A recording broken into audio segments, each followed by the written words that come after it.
drums repeat, pounding forgotten history. For men of fear, soldiers of shame, I've heard your voice, I know your name.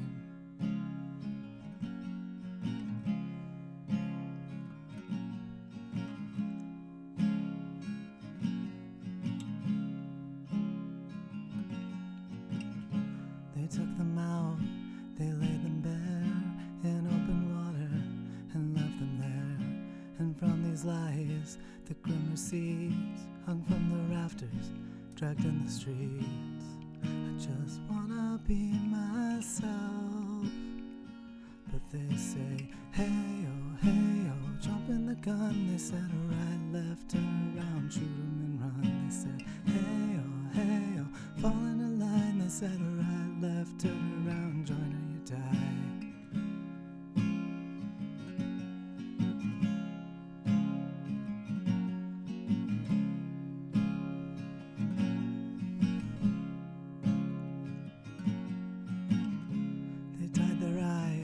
They sewed their legs, took off their heads, hung them on pegs. It all began without much fuss. Someone whispered, they're not like us. I just wanna be myself, but they say, hey oh, jump in the gun. They said, right, left, turn around, shoot 'em and run. They said, hey oh, fall in a line. They said, right, left, turn around, join or you die.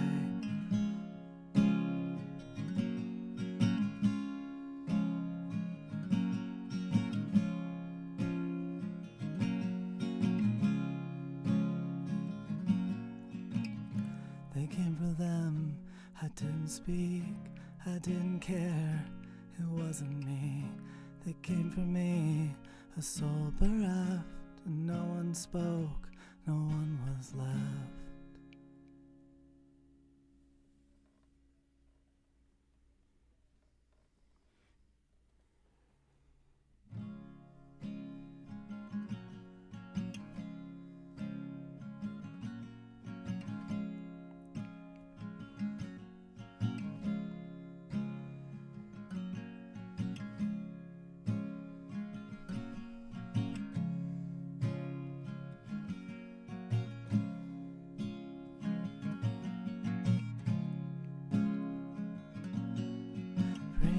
Your dead, break up the wall. Somebody's gotta pay for what they've. Bring out your dead, break up the wall.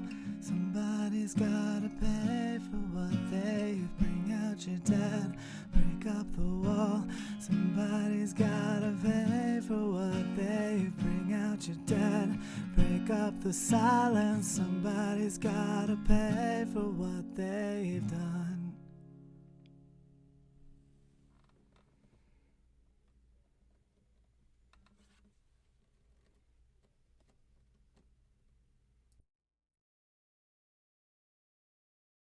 Hi.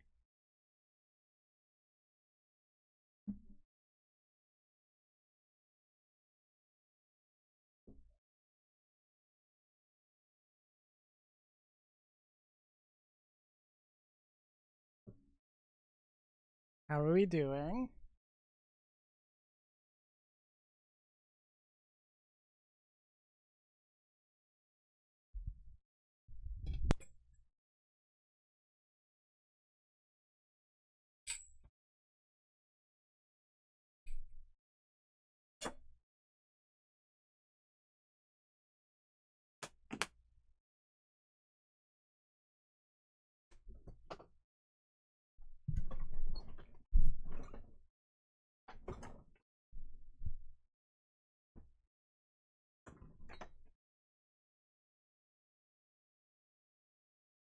So what did I miss?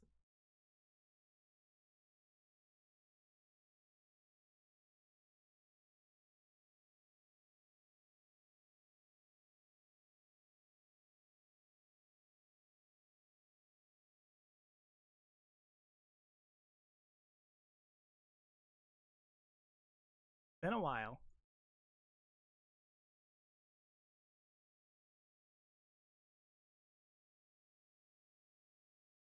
I think it has been literally over a year.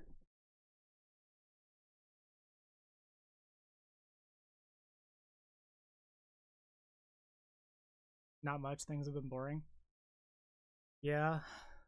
I can't think of a single thing that's happened in the last year. I think I actually just went to sleep and then woke up and it was July 2025.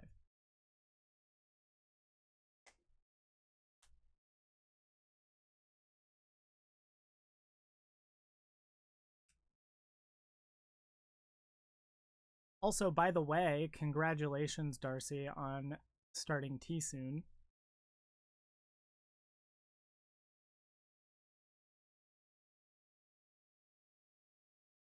I'm glad to see a lot of people here.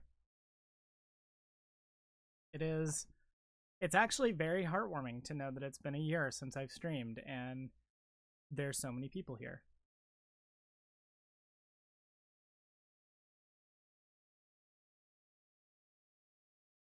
Good to see you, Dusk.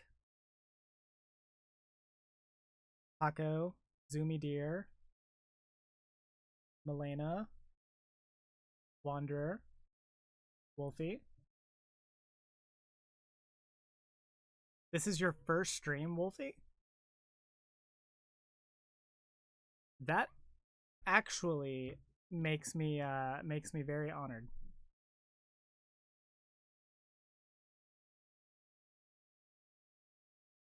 Yeah, for those of you who don't know, as a little update, Wanderer in the chat is actually my girlfriend now.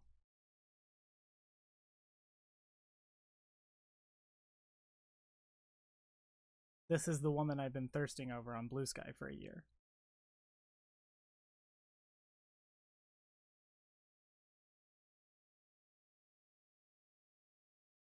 It's actually so crazy to see somebody having their first stream as this one. Crazy like good. That's true. She is gorgeous.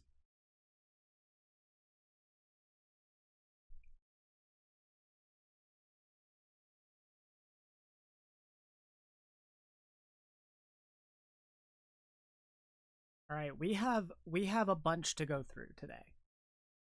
I'm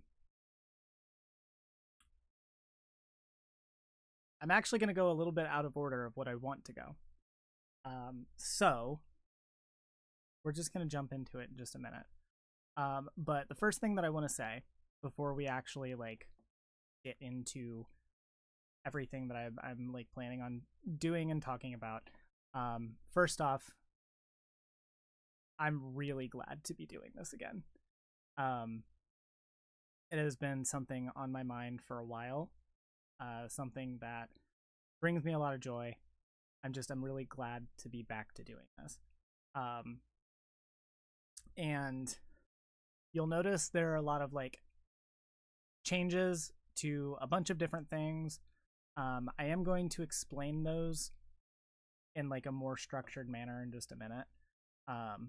So don't worry, all of the elephants in the proverbial room are going to get addressed. But yeah. So let's just jump in.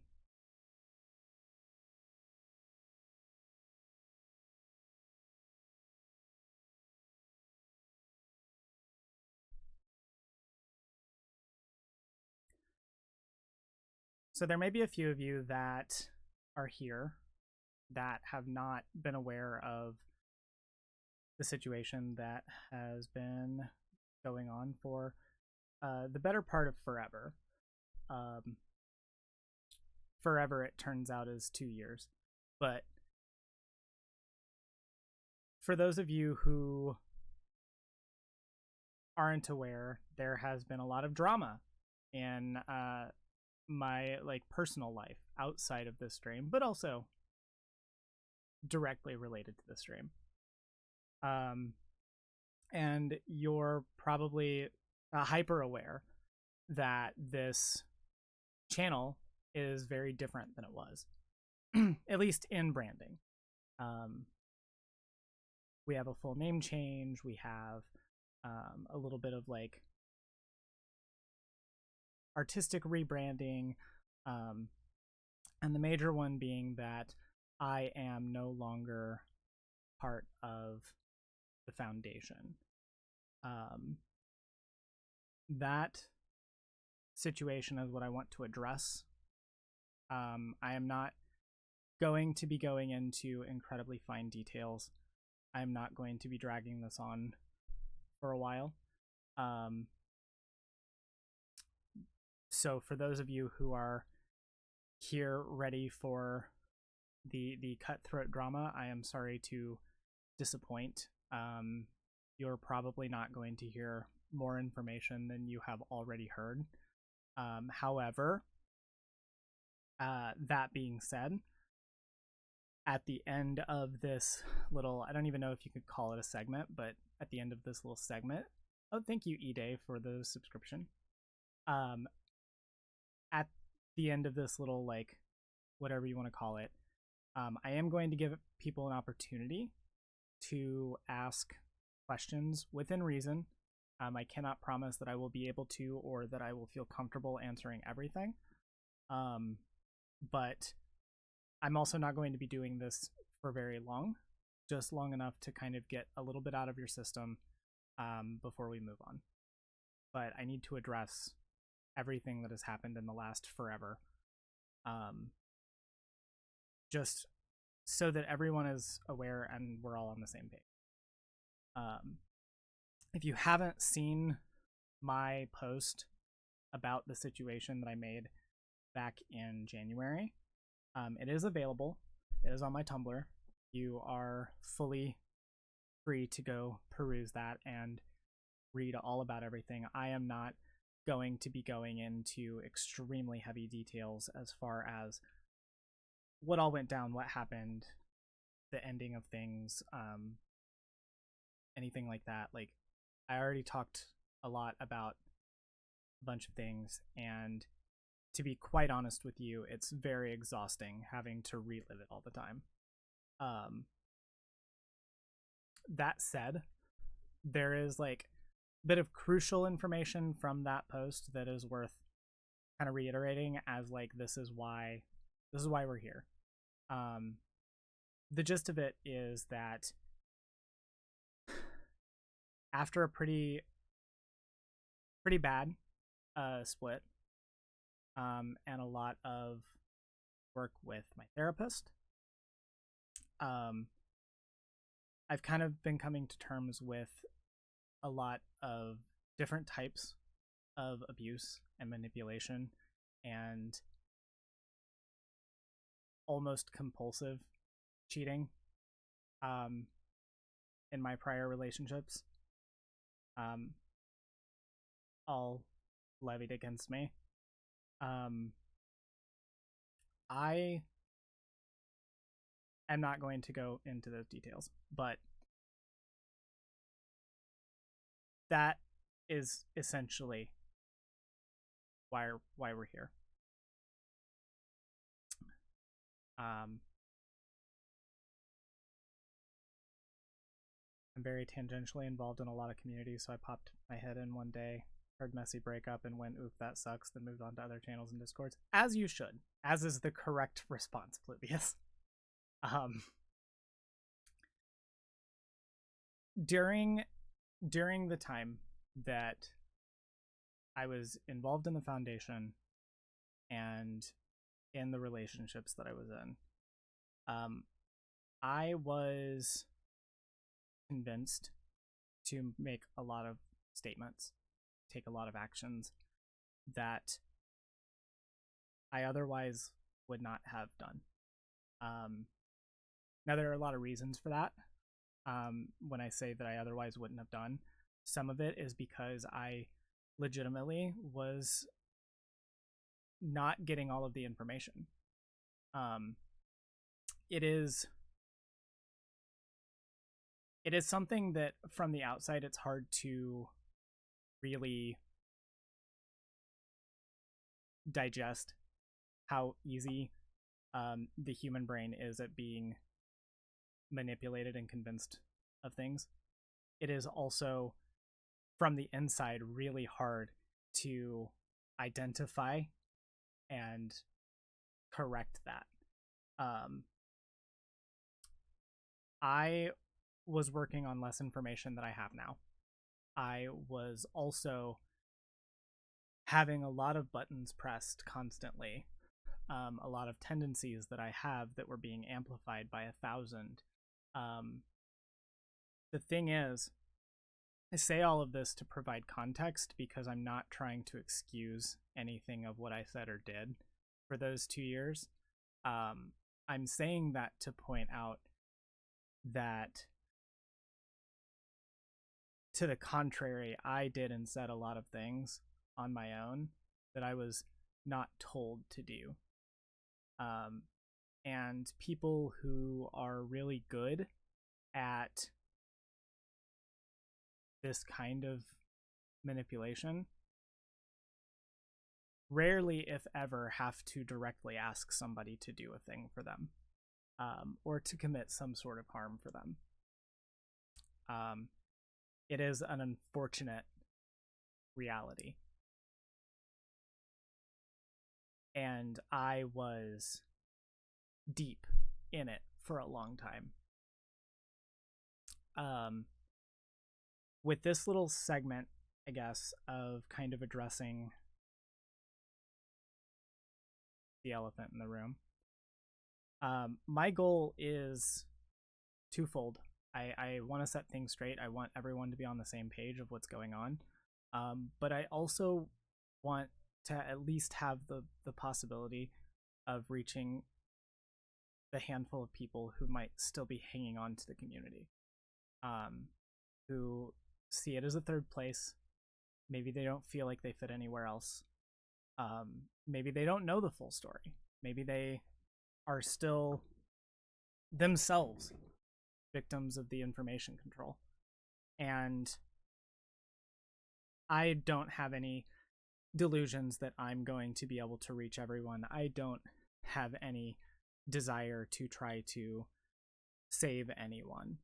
But my hope is that with at least the little bit of goodwill that I had with a lot of people in that community, that if they see this,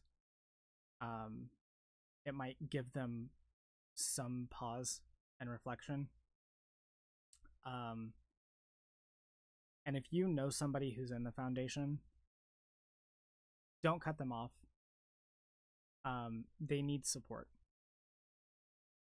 A lot of people in there might have already moved on and might not be totally sucked in. They may have other communities and they may not engage that much anymore. And I know that there are plenty of people who are like that because I saw it while I was in there near the end. So many people being absent or leaving, that it's obvious now that they had other places to go. But there are a fair few people in there that don't feel like they have anywhere to go. They don't feel like they have any other place, because a lot of them are victims IRL. And that's the tragic part of it, is that spaces like that can be good in the short term, in the moment, because it keeps someone outside of what they're dealing with in the real world. But long term, it ends up leading to the same problems. If you have outside support, it's so much easier to leave. If you can be the person to be that outside support. For me, that person was my now fiance, then partner, which is really good. And also true, if you have outside support, it is much easier. And if you don't, it's much easier to get wrapped back in. I want to make it perfectly clear, for anyone who's watching, for anyone who is maybe you're still part of the foundation. Maybe you're in the foundation, but you're not really part of it. I'm not going to be turning people away.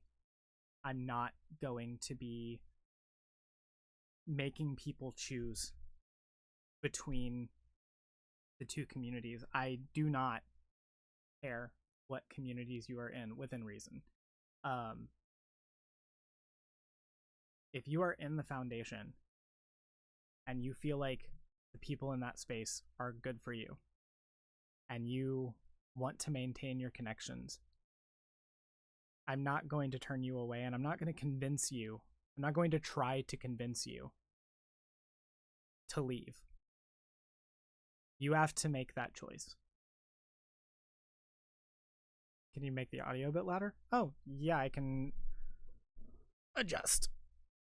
Okay, we'll see if that's better. I'm not going to try to convince you to leave. I'm not going to try to convince you to ditch everyone in there. It's not the battle that I want to fight. And to be honest, my goal with this is not to strip away any of their support either. Like, the sad reality is that even the most broken and, you know, harmful people need support or they can never get better. And I do believe that people can. So I am not going to ask you to choose. I'm not going to try to convince you to leave. But what I do want is for anyone who is maybe still there, or maybe tangentially related, or maybe maybe you kind of have friends mostly there but don't really have a lot of friends outside of there. I want you to know that my server is open to you. I finally got the Discord server for this channel is fully set up, as fully set up as it can be. And as of this stream, it is now officially open. I mean, it's still invite only. If you want to join and you're not part of the server, there is a command in the chat that you can pull to get the link. The link will also be in the description of each of my videos. They've been isolating themselves quite a bit lately. Yeah, it's a defense mechanism. It's a defense mechanism because the more people who start to realize the harm, the more they have to isolate themselves from that outer perspective. Yeah, stop by and like some of the memes that Wolfie posts. There are a lot of memes in our server. But seriously, there's a lot of really cool things in here, and anyone is welcome to join. Yeah, Dance Shadow. That was the other piece that I was going to point out, was that while I'm like fully prepared not to ask questions when it comes to the Foundation, that is not going to be the case for them, and I know that that's not going to be the case for them. And for those of you who may be hesitant to join my server because of that, I completely understand. It has already happened multiple times where that loyalty test has been forced upon people, including to my closest friend. And so I know that joining my server, if you do have people in there, or if you do find some sort of like peace with the broader community and maybe not the people who are leading it, that there is a risk. There's a risk that you're taking. And that goes for basically any server of anyone who's here, any of the people who were formerly a part of it. As much as that sucks, I get it if you want to prioritize the people that you have. It's not going to be a big deal to me, but I do want to make it clear that the server is open to people. You can use this command to get it.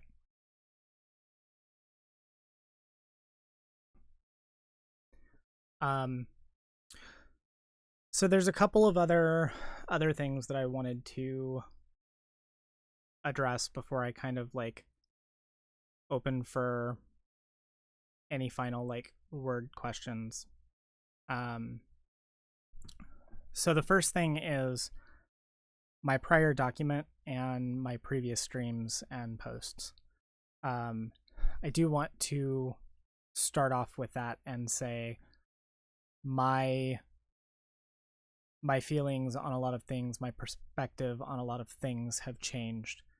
I have, like I said, I have way more information now than I did when a lot of that was being shared and written. And so for the vast majority of it, I don't stand by anything that I've written. And you'll notice that most of those things have been taken down from the channel. Not deleted, but privated. And a lot of what I've written in the past, if it's still available, because I did purge my Twitter to move to Blue Sky.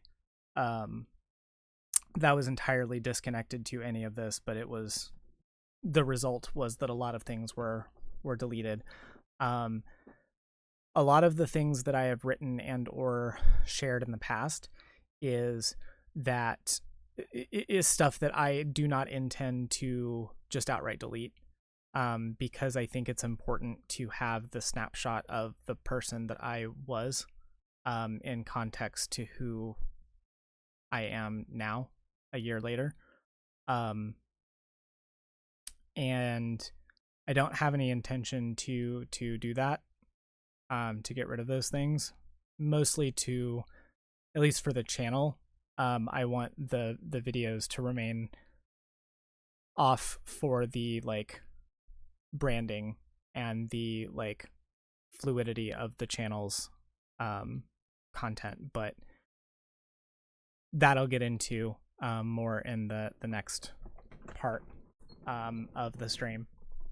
But I don't stand by most of what I said. There are things that I do still stand by, things that I'm not going to go into for like privacy reasons. And I also do think that in spite of how I acted, I do think that there were moments where I was treated unjustifiably horribly by some people, from a lot of different locations. And as guilty as I feel for a lot of what I said and did, there are still things that cross the line. And so those parts I still stand by.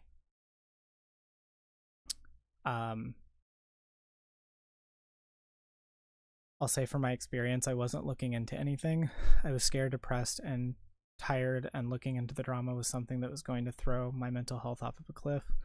And just being in Saige's server was enough to get me banned. And it hurt a lot because it felt like they used someone who was close to me in the server to try and persuade me to leave. Yeah, it sucks that happened. Storm is one of the people who unfortunately fell victim to that after the split. And this was before I even showed any intention of streaming.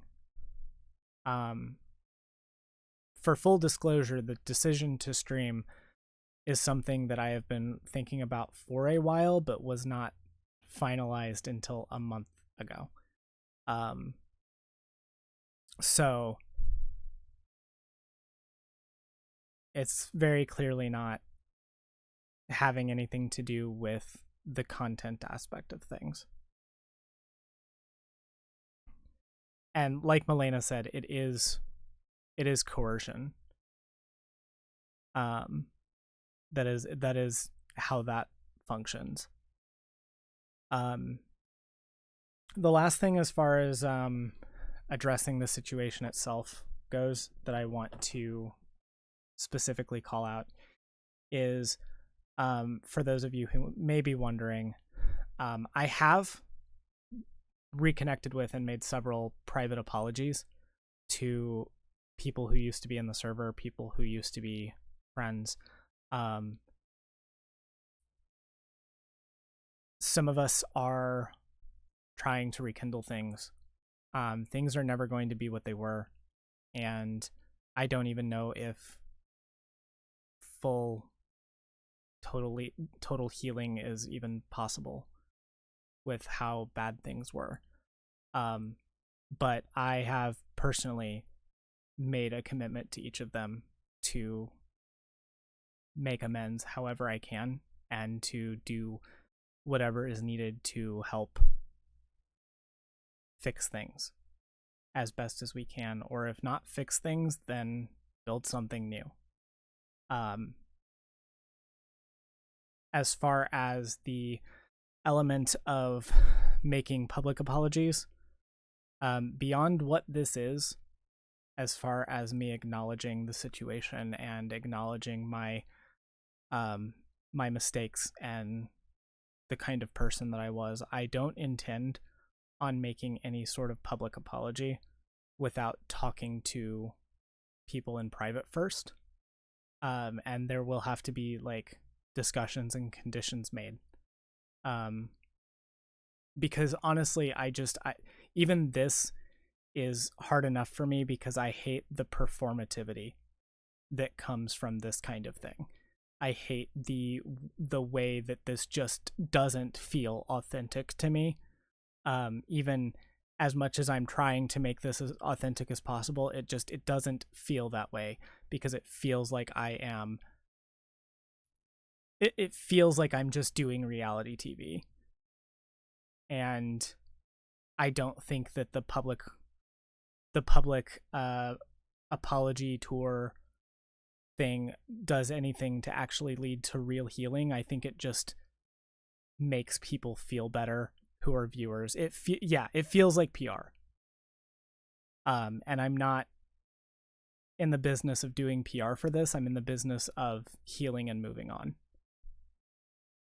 And I will say that for anyone who's been involved on all sides of this, I am open to speaking with people, and I am open to having those conversations.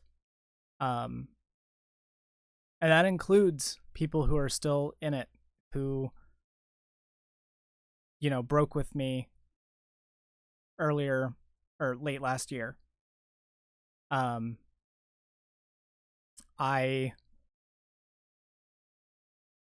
am still like committed to making those amends if that's what's needed.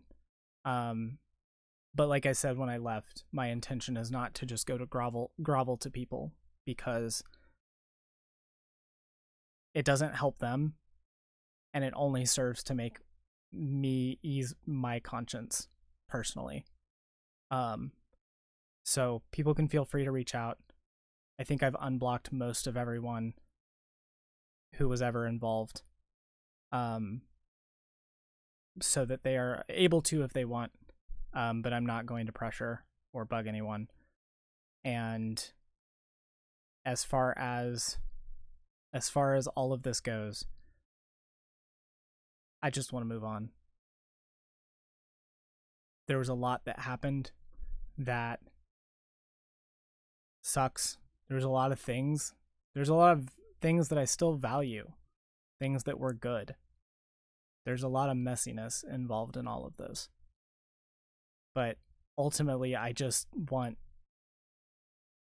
to be done.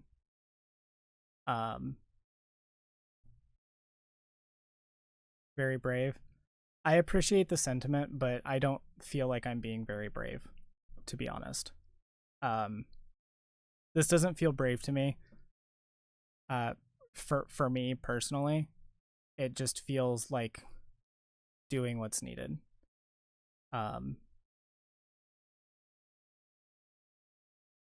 I know that with all of this, I'm opening myself to whatever they may say or do. I know that Kiwi Farms is still watching. I know that there are several drama tubers that pay attention to all of this, that them and their communities will still talk about things, and I don't care. I am wanting to just ignore that they exist. Oh, hello, Tipster. I really appreciate that, and I feel the same way. Thank you for leaving that comment. If for some reason you are still blocked, let me know, and I will get you unblocked. But genuinely, it does mean a lot that things are okay.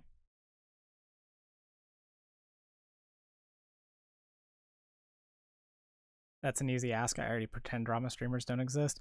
Well, you know, to be perfectly fair, there was a period of time where this was just a drama streamer. This was just a drama stream, like, and it was so bad. But yeah. So I guess with all of that said, I will give it a couple of minutes to, if any like questions that are coming up or anything that anyone wants to ask, like, feel free. Again, I cannot promise that I can answer everything, and I cannot promise that I will feel comfortable answering everything. But if there's anything that anyone just is dying to know, this is your opportunity. And yeah. The only drama streamer I watch is when the majority report is feeling spicy. That's fair. I do like watching Sam Cedar get very spicy.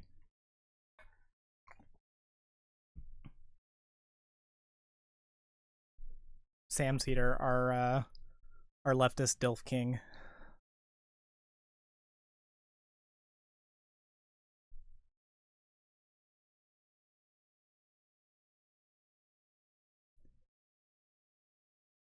You know, I think there is a way to, I don't know if I would say healthily, but like there is a way to engage with drama content in a way that is not like totally unhealthy. Like there is a reason why, like, I bring up the comparison to reality TV, because it is comparable, but it is not completely, like, it's not the same thing. You always do love spice. That's true.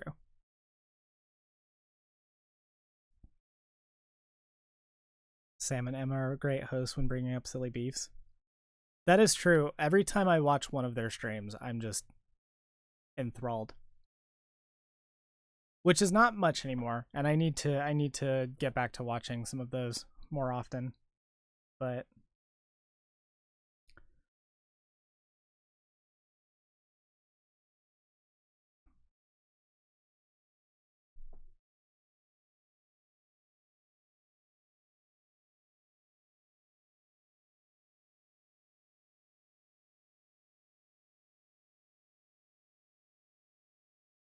Good to see you're doing well. You're looking great, and I love the pink hair as always. Well, thank you. I'm glad to see so many people here.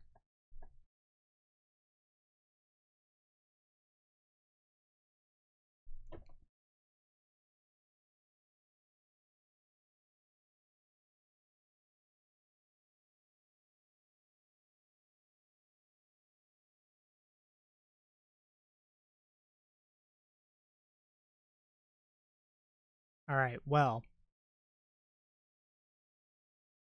if nobody has any questions or anything that they are dying to ask, what I'm going to say is, yeah, leave a like, you heathens. That's what we're going to end this with. And just to be perfectly clear, this is going to be turned into a segment that will be on the channel. However, it will be unlisted because, again, I don't want it to crowd up everything. But I do want it to exist for anyone to be able to see when they come to the channel and be able to answer like whatever question they may have, as far as like, oh, I thought that Saige was part of the foundation, or like, I, you know, this or this that I remember.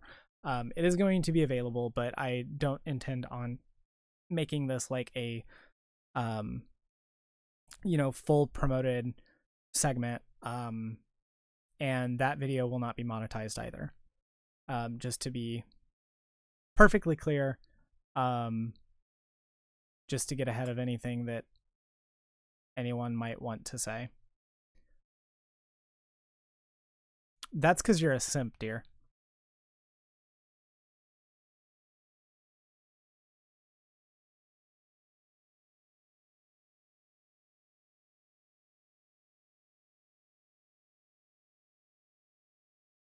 All right.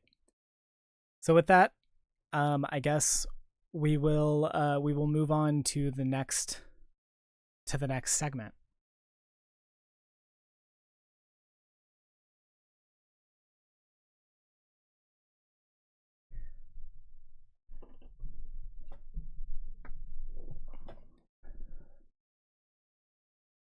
First off, welcome.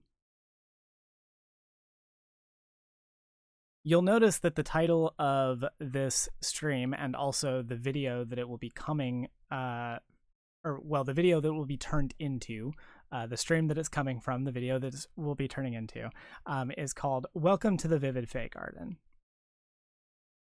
There is a reason for that. For those of you who don't know, I used to just go by my name, Saige, online.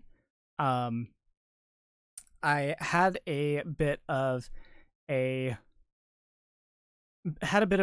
time where I have not been streaming for about a year. If you want to know anything about that, I just did a segment on it, and you can find a link to it somewhere. But since then, we've undergone a bit of a brand change and a bit of a change in direction as far as what this channel is and where it's going to go. And so that's what this whole segment is kind of reintroducing the channel and reintroducing me to all of you. So first off, hello. My name is Saige. I go by Vivd Fae online now.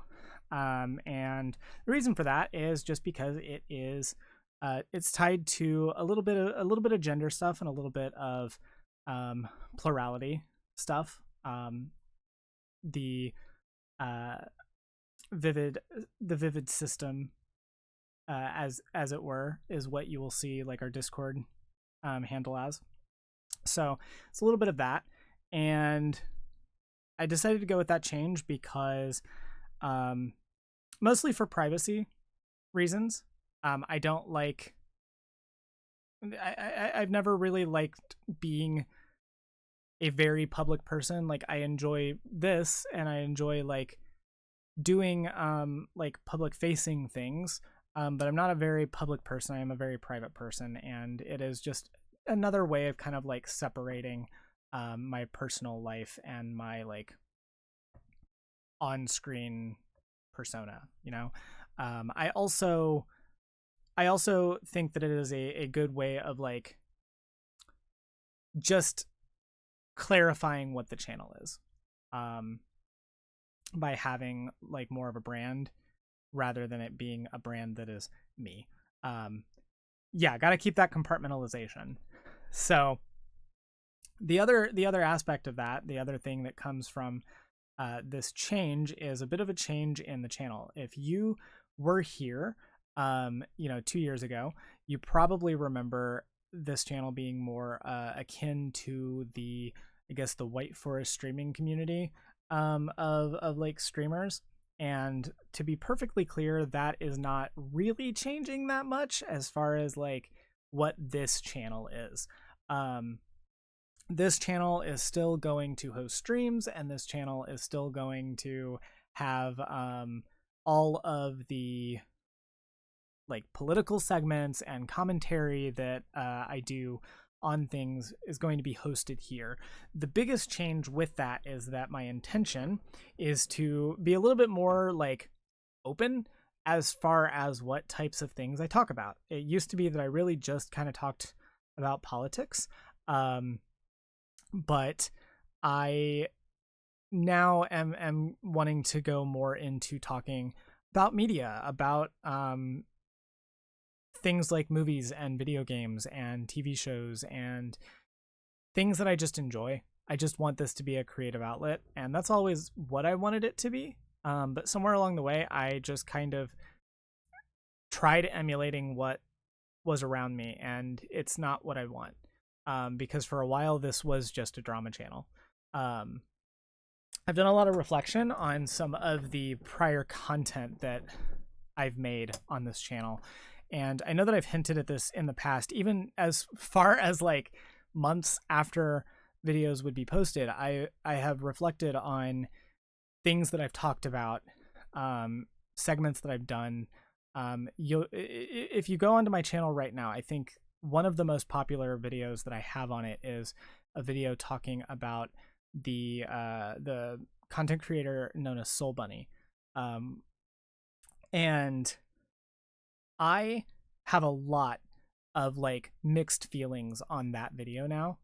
A lot of mixed feelings on a lot of those videos, where it's not that I necessarily disagree with the takes that I had at the time so much as I don't like the way that I handled the disagreement or handled the way that I talked about those things.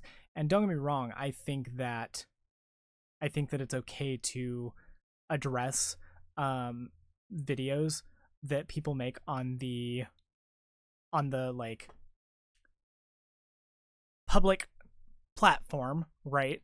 But I also want to avoid causing more harm and more like drama within communities. And I just didn't do that with most of my prior videos. I handled it the way that a drama streamer handles it, and I don't want to continue doing that. So it's not that I will never talk about those things again. It's just that the way I'm going to handle it is going to be a little bit different and a little bit more in the talking about things conceptually rather than talking about people. If we have to go over like a specific thing that is only really tied to a particular person, I'm going to try to like handle that in a much different way than I have in the past.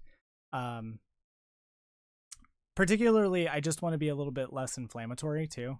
I know that it's like entertaining to get like wildly mad at people and to like yell and call them an idiot, but it doesn't feel good. I felt like an angrier person back then than I do now. Like I do like hype up anger for effect to do the like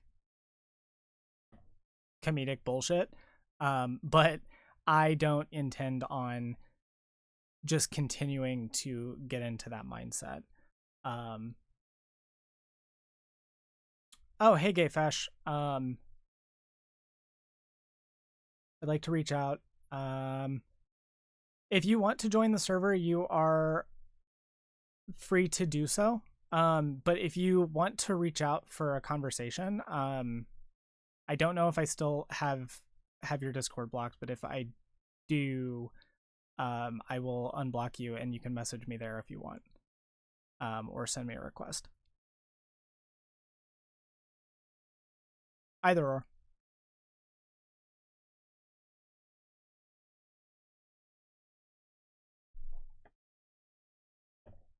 So yeah, as far as the new Discord handle is Vivd.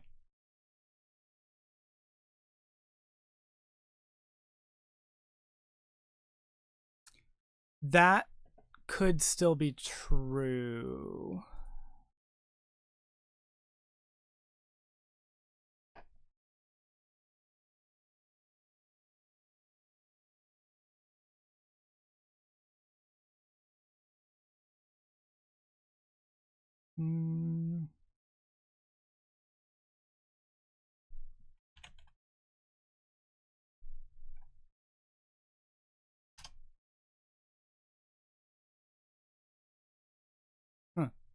I can't tell.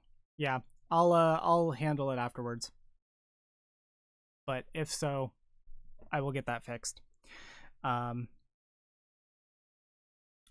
anyway, as far as like the direction of the channel with that kind of stuff goes, this channel is not changing in terms of what content is on here. It's a change in framing as far as what what kind of style I want to have when I'm doing this kind of content. But there is one I think more dramatic change that I'm intending on doing for the channel, or for like the brand, I guess, more specifically. That being that I'm kind of going to be taking a step back from doing the politics stuff as my primary type of content. It's not that I will not be doing it. I absolutely will. The commentary bit is still important to me. I still want to be able to talk about the things that I enjoy and talk about important things, like what we're going to be talking about today. But I no longer want to just make that my primary type of content. I want to be more of like a chill streamer, something that I really enjoy. And this is a way of like me pouring like an existing hobby into another existing hobby and kind of allowing me to get like joy in both. Is I really enjoy playing games. Obviously, I played them on stream before. I really enjoy doing challenges for games, like self-imposed challenges. I love speedrunning. I love the speedrunning community. It's something that I've like legitimately always wanted to get invested into to some degree. And I enjoy like watching silly little videos on YouTube of like people talking about like a fun little challenge that they did in a video game that they don't have to do, but it's fun. Those kinds of things are things that I want to do more of. So it's not that I'm going to be doing only those things, and it's not that I'm not going to be doing any of the commentary stuff. It's that the distribution of those things is going to be leaning a little bit more towards the game streaming than the politics stuff. But it's like the difference of like a 51-49 split is what I'm looking for. And part of that is because I just don't have as much time as I used to do like longer streams. So I have to prioritize what I'm doing in each stream, and I have to make like a detailed plan.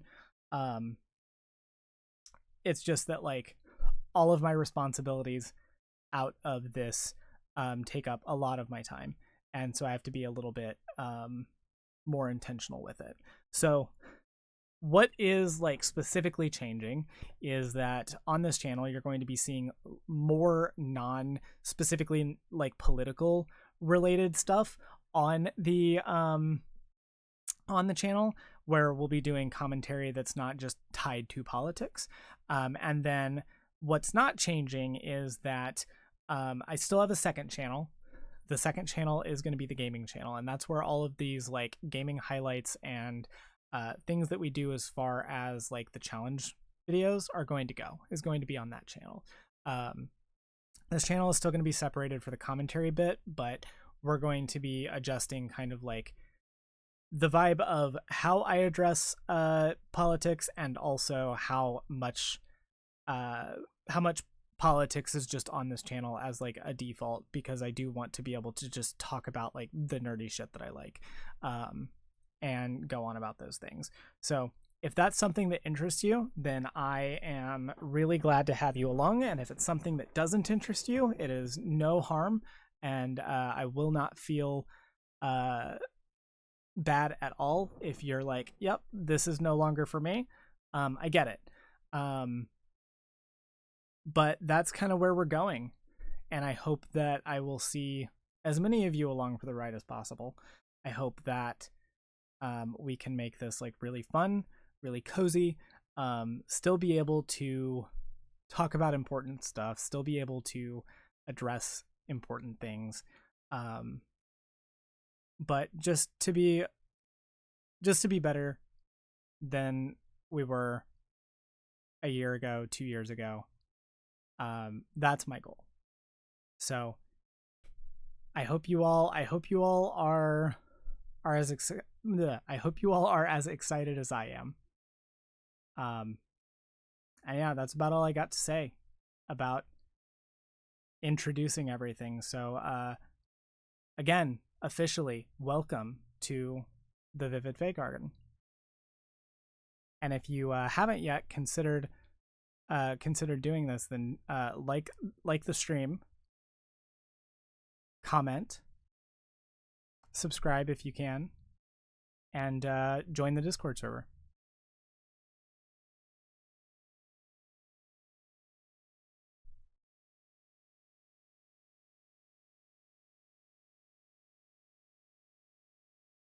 All right, let's go.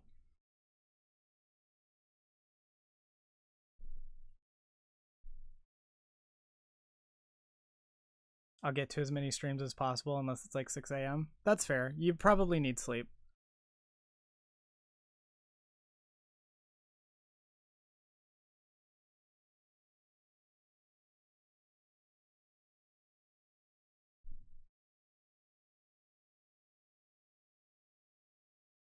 Yes, you should also ring the bell. I am going to be aiming for consistency when I stream. I am going to be trying to stream once a week, or once every couple of weeks. It is once every week is my like dream goal to shoot for. Once every couple of weeks is my like this will make me happy goal. The plan is I have a couple of streams already set up and lined up to go for the next few weeks. However, I'm going to apologize to all of you now that I'm streaming right this second and then promptly going to fuck off for 2 weeks. Death Stranding 100% speedrun win. Oh my god, I would die. I actually really do want to do a Metal Gear marathon. I think it would be really fun to do like as a charity stream. Play all the Metal Gear games or play all the Resident Evil games. I am going to be like fucking off for 2 weeks because I am going on vacation, and going to spend time with my partner. And then I'll be back and I'll stream a couple of more times. And then I will also be fucking off for a couple of weeks starting in August, because I have my top surgery lined up in August, and I'm going to be down for at least a bit before I'll be able to actually stream again. MGS is so good. Did you say yeah, Resident Evil? I would love to play all of the Resident Evil games like in a marathon. Even not really liking the original 3 that much.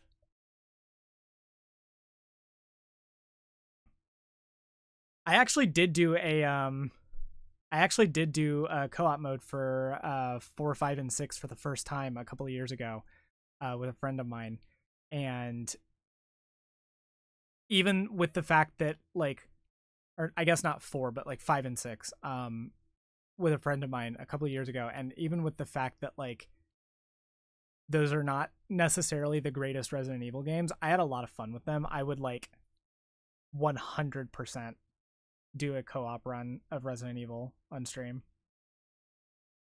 Resi 3 New Titties run? Yeah.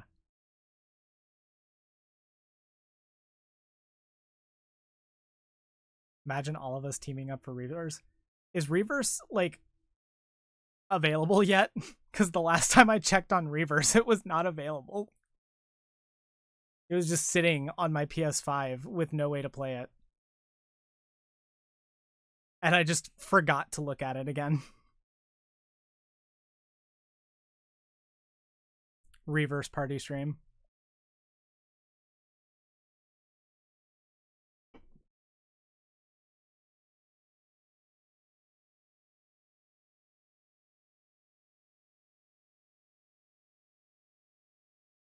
Came out, but I never played it. Just never got around to it. Yeah, I haven't played it either.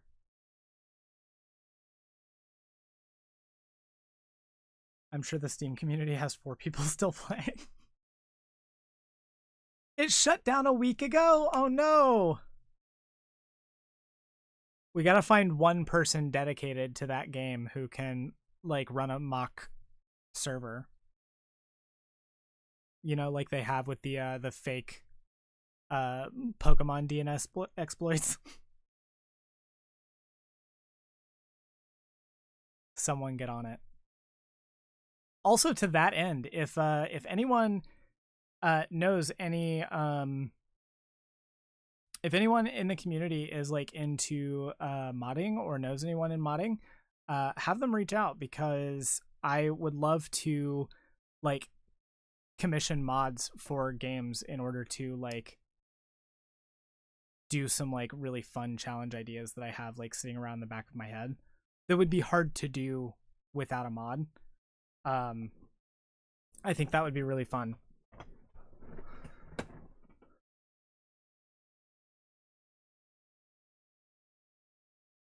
I played it for 3 games, then went back to Dead by Daylight. We now have Springtrap and Wesker. Well, I mean, I guess at least you have, like, kind of the spiritual successor to Reverse then. That's what it was, right? It was kind of like Dead by Daylight, because I know I played that briefly.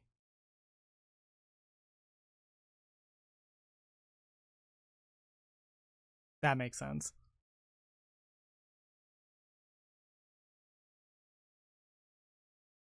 Okay. Well, so we have 2 topics to go over briefly, and then we're going to do the first stretch of gaming. If you want to lose all your friends, you should play Dokapon Kingdom. I don't know what that is, but I will take that into consideration. Mario Party but crueler? All right. Okay. Mario Party is a good way to end some friendships.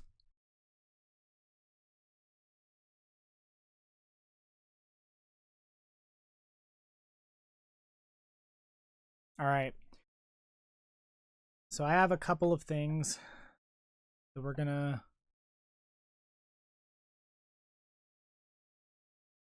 bring up.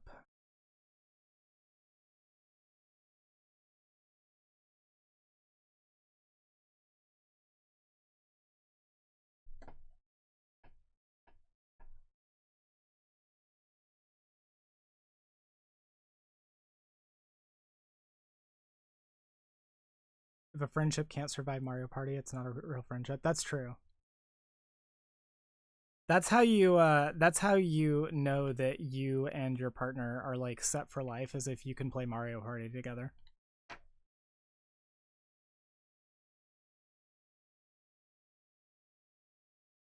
If you can come out of Mario Party a stronger couple.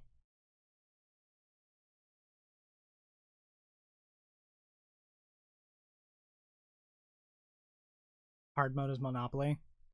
I don't know if I believe any relationship survives Monopoly.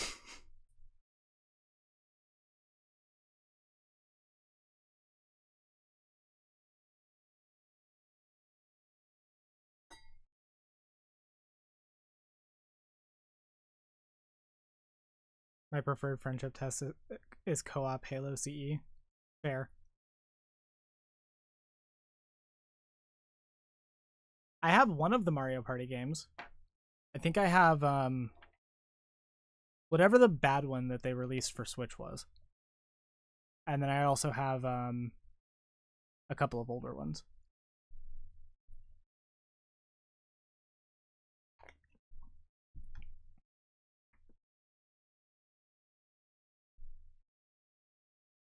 So funny you say that, Milena. I literally just today bought every single Jackbox game on Steam. The curse of being alive while the Steam summer sale is going on.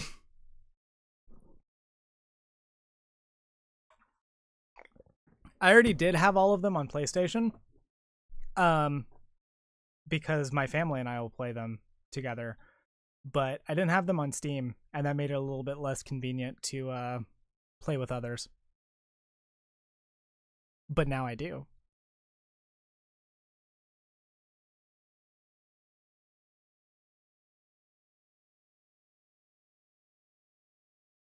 Yeah, my wallet do be getting burned. But it's fine.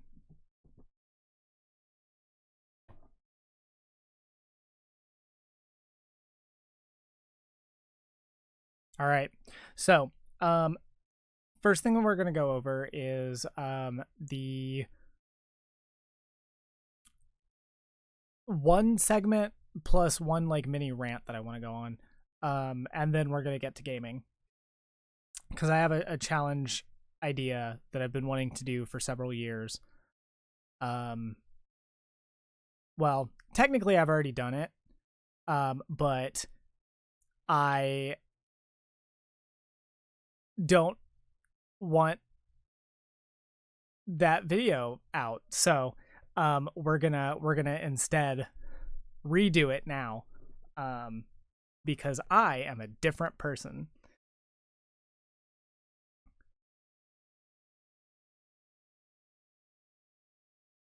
Phasmophobia or Leak That Company stream when? Lethal Company? Oh, possibly. I don't think I have Phasmophobia. I do think I have Lethal Company though.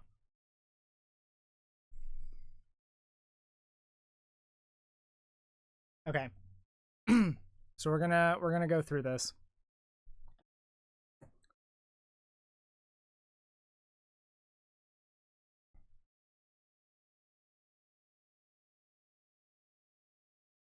I'm exhausted. I just want to start with that. I'm fucking exhausted. Oh shit, I gotta cut all of that out. For algorithm purposes and monetization purposes. But no, I am exhausted. I am just being right now is a lot. Yeah, no swearing. Being right now is a lot. The last 6 months has been the longest 20 years of the trans community's life. And I'm feeling it. I think a lot of us are feeling it. I'm probably feeling it less than most other people and probably even most people in this chat. But I'm feeling it.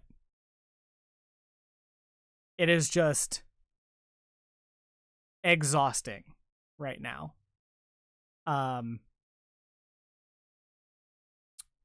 I want to kind of go over everything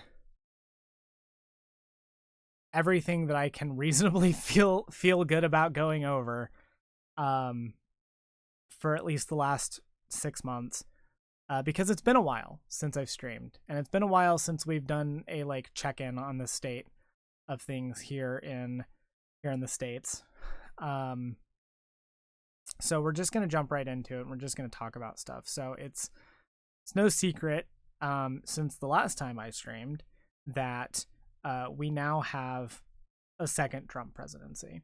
And obviously, it does not take a genius to know that that is bad for trans rights. though apparently it does take an amount of intelligence that I was not expecting from some members of the online left. However, yeah, why is everything on fire looking out the window? However, it's not all bad. It's not completely hopeless, and I want to dispel the idea that it is hopeless, because I know it's easy to be really doomer right now. If I can go on a bit of a side tangent with this, it is related, but it is a bit of a side tangent. The really infuriating part of all of this is that the accelerationists got what they want and nothing is fucking being done about it. I'm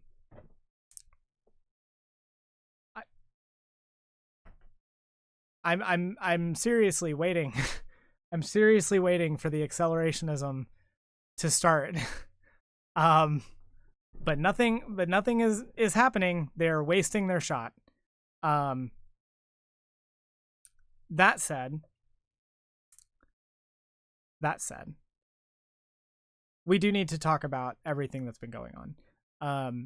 And it is pretty bad. It's not hopeless, but it is pretty bad. Given how much we keep seeing the Trump administration does something that is illegal, or does something that violates the Constitution, or does something that violates all existing known precedent of standards of decorum and legal theory and literally all established rules and precedent. And then people saying, wait, he can't do that. That's wrong. That's illegal. And then he just does it anyway. And then we just accept it and move on. Rather than doing anything about it. And one of those things that Republicans have been trying to do since gaining power is putting more restrictions on trans people and putting more and more pressure on all of us to go back into the closet and to be forced to comply with what is essentially torture, what is essentially a form of social torture. I know that people are going to scoff at that definition, but they can go eat my left nutsack. They're going to have to go find it first, though. Even I don't know where it is. I can at least say we're somehow better than the UK. Yeah, we're going to get to it. So let's start. I have a bunch of articles. I have a bunch of articles that we're going to kind of like look at as kind of like a bit of a timeline of like what's been going on. And we're going to kind of talk about the state of things and where we can go from here. So to start, I want to highlight this. This is from the Pew Research Center. It is important to look at all of this because while it's not good, it's not going to make you feel great. The thing about this type of information is that it is both inherently flawed and also useful for gauging where to go from here. So it is worth noting that according to this Pew Research survey, majorities of U.S. adults are being swayed in the direction of restrictions on trans people in sports and banning trans healthcare for minors. Now, granted, we can see that it is not a strong majority for banning healthcare for minors, which is, I think that's worth noting and worth exploring why. However, the same majority of people are in support of protecting us from discrimination in jobs and housing. But you can look at this set of data here and you can tell that it is kind of sobering, to be honest. People are trending towards wanting us out of sports and wanting children to not be able to have life-saving medical care, and not wanting us to be able to use the bathroom in public spaces, and not wanting schools to be allowed to teach about gender, and wanting to prevent insurance companies from covering our medical care. I think that is very sobering. I also think that it is a flawed set of data. It is worth noting that the types of people who take these surveys are types of people who would take a survey, and the types of people who would feel like taking a survey like this typically have stronger opinions on things than the types of people who wouldn't. I still strongly hold to the belief that the vast majority of people don't give a shit about any of this, because it doesn't affect them. They only give a shit about it when it is forced in front of their face by somebody who is leading them down a conclusion.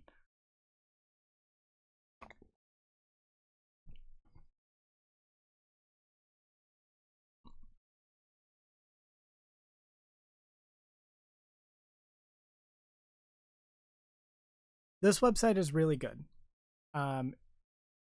This website is a very good resource if you ever want to check what each state is doing. Let's take a look at mine for a second. You can see there are 17 bills in Indiana. It was getting bad for a while. I will say I was paying attention earlier this year when they were just writing shit like the world was going to end tomorrow. And there was a lot of fucked up stuff that Republicans in Indiana were trying to pass. It is like really good to know. And this is part of where I'm going to try to convince you not to be a total doomer. Most of the stuff does end up being dead in committees, and does not end up actually getting passed. Now, as you can see, some of it doesn't.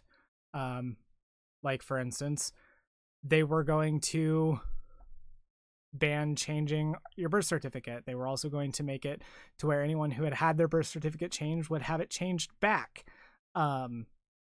Which would, by the way, effectively make like any married woman in Indiana ineligible to vote. By the way, but this one failed. The bathroom ban failed. Oh, yeah. This one prevents people from being charged with child abuse if they are forcibly detransitioning their children. That one was passed. This is a really good resource if you ever want to see the state of things in your state. And it is hard to read sometimes because it is difficult, even when things are failing. Like, even when the laws are not passing, it is hard to look and see that somebody hates us that much that they're willing to like go through that much effort. Yeah, Pluvius, that is true. They do want to ban women's rights to vote. So it is not entirely out of the question that they would have that as an unintended consequence. It's just that at least right now they can't say that. So they gotta figure something else out.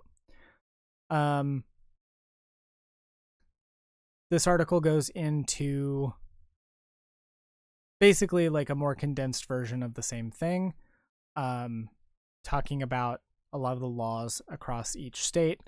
If you missed this moment months ago when Trump was threatening to take away funding in Maine over trans athletes, that was quite a sight, to be honest. Iowa removing gender identity protections from the state's civil rights code. This one is one that I was hesitant to talk about because it's not. This article is now outdated because while the House did pass this stupid fucking bill of dear leaders, the amendment that was introduced that would have made Medicaid forced to not cover transition care was removed because it didn't meet reconciliation rules.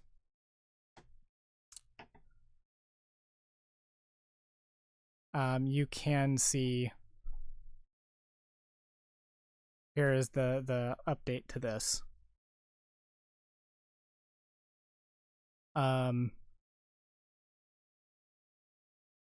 Texas laws are getting real bad. State definitions of what a man and a woman is. New requirements for medical records and insurance coverage. Less protections for queer youth. More restrictions on queer presence in schools. Now, there are a lot that failed. But Texas is like... Texas is very special. As was mentioned earlier, the UK is also getting really bad. Initially, I wasn't going to mention this because I was trying to stay in my lane and talk about things that I actually know about a little bit, because I don't live in the UK and I don't know the situation there that greatly. But it is worth mentioning that this is not just unique to America. It is a lot of countries are starting to move towards a state of fascism. And as this article points out, this is all authoritarianism. This is a really good read, by the way. I really encourage I'm going to put this in the chat because all of you should go read it. Not right now, obviously. Stay on the stream, but you should go read it. This is a really good read. Basically, it goes into how authoritarianism is kind of the direction that a lot of people are leaning towards as far as their desire for how to be led and how to force other people into social conformity. And that is the direction that we are seeing with the right and the way that it is infecting a lot of thought from the center. Now, it's not all bad, right? This one was really funny. Target getting booted from Twin Cities Pride. As God intended. In Montana, several Republicans joined to defeat a bunch of anti-trans legislation. And it's really good to see. Now, I know that this is a limited amount of good things. Honestly, looking at the state of the world, the most good that you're going to find right now is going to be at the personal level.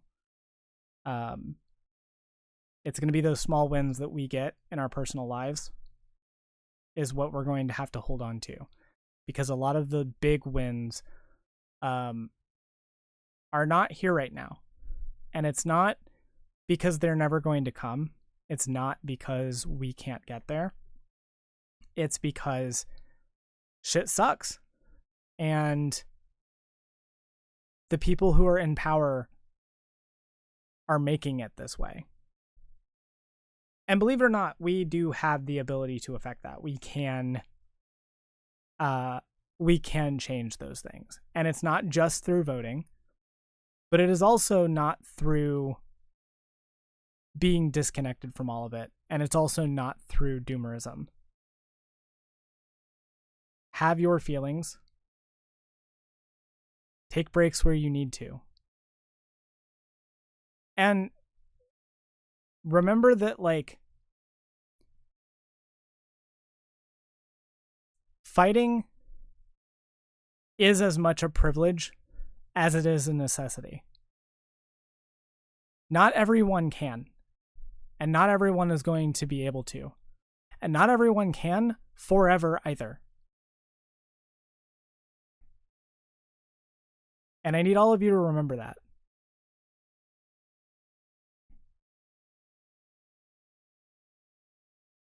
Because the fact of the matter is, it's not going to get easier before it gets better. It's just going to keep getting harder. And we're going to have to adjust to that. And it's okay if you can't do everything.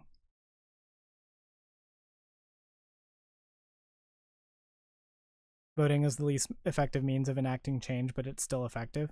Yes. It is still effective. It is not going to change everything. Yeah, it's a last line defense. It is the least anyone can do.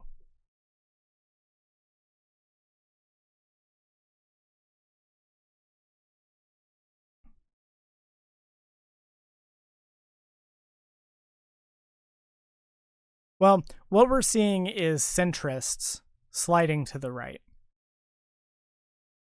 Like, the reality of the situation is that we are more polarized than we were. People are at extremes right now because the world is in an extreme place, and that's how people react. When you are given extreme situations, they tend to go towards extremes. And the people who are left in the center are way more malleable than I would like, that I think anyone would like. And it is a lot harder to convince them of our position than it is to convince them of their position. Especially when right now the people in power have access to all of the world's propaganda, and all of the world's money. That's really what we're dealing with. I don't want to dwell on this for too long. The intention is not to make this longer than it has to be. Like I said, stuff sucks right now. The state of the world as far as the trans community goes, it ain't good. And we have a lot of work to do.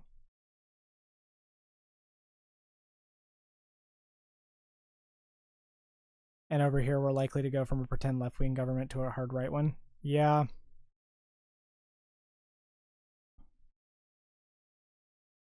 Yeah, radicalization is not unusual. It's, in fact, I think the most expected outcome in times like this. The circumstances that we are in are going to cause people to radicalize. Now, sometimes they will radicalize to good positions, and sometimes they'll radicalize to bad positions. But we have a lot of work to do to convince people. And it does take convincing people. I know that we all just want to smash things, and we all just want to get out and go firebomb a Walmart. But I promise you that firebombing a Walmart is not the most effective way of getting what we want. And it's not that it's not important to occasionally firebomb your local Walmart. For those who are watching, this is a joke.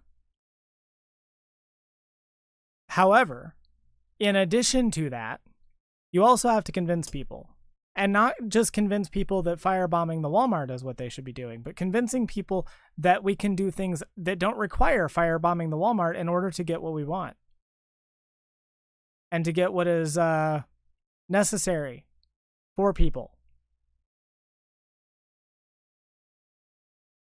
Yeah, and if it helps, by the way, to think of it this way, as Storm pointed out, there is really only up to go from here. We have not quite hit rock bottom yet. So take that with a bit of a grain of salt. But it is really hard for us to go much lower than this.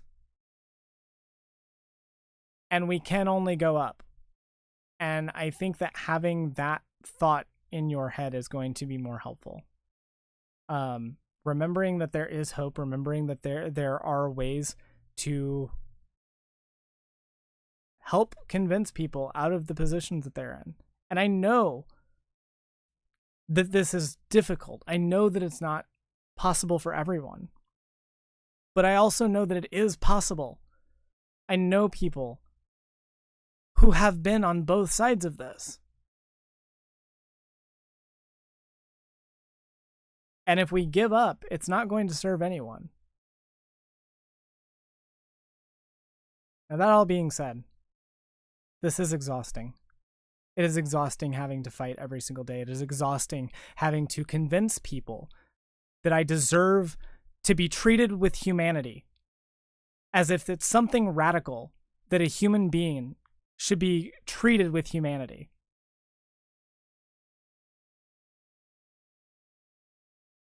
But it's what we've got to do. And it's the reality that we live in. Remember with all of this that it is okay to take breaks.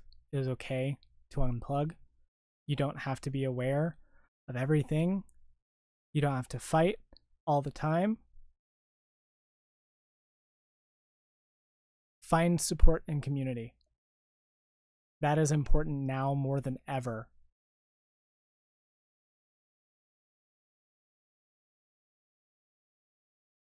All of your loved ones are going to give you more support. You know, your mileage may vary. Than random Twitter communities. And that doesn't mean that the random Twitter communities can't turn into support networks. They can. But you need to find those. You need to leverage them. Because if we're not helping people out in the real world, none of this is going to matter. And yeah, it is in fact necessary to take breaks and to unplug. You cannot be plugged in all the time, or you will turn into a mess. Believe me, as someone who has been a mess for a year, I know.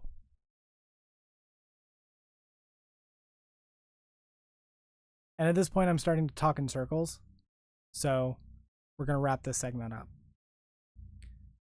But I want to finish it up with just reminding all of you that no matter what,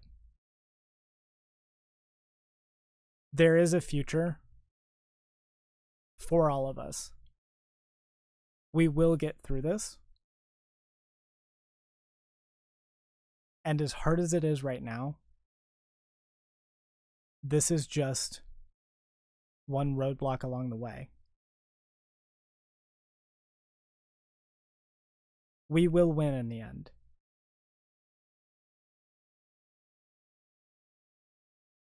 That's all I've got.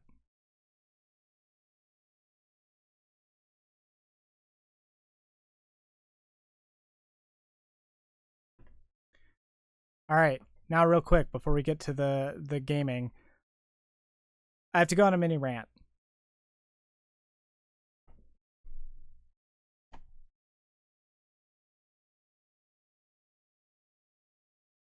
Did any of you see this today? Because I saw this.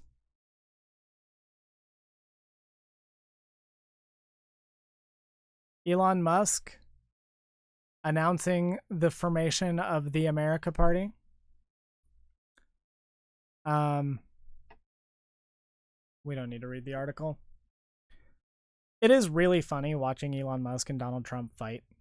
I'm going to fully admit that before I get into this, but it is really funny watching them fight, and I really do enjoy knowing that after everything that we went through dealing with all of his bullshit, that him and Trump having this falling out, I'm enjoying it. I'm enjoying watching it. It is very funny. However, that being said, there's a sentiment that I saw online, and I wouldn't say that it's like a very, very extremely common one, but it is enough that I noticed it. Like, it was more than just a handful of people were saying this in response to this thing happening. Let them fight. That this is a good thing. Some of them are just like, let them fight, whatever. Okay, have your meme, that's fine. I really don't care. But some people seem to be under the mistaken impression that this is a good thing and that this will ultimately lead to the Republican Party failing and Democrats regaining control. And I would like to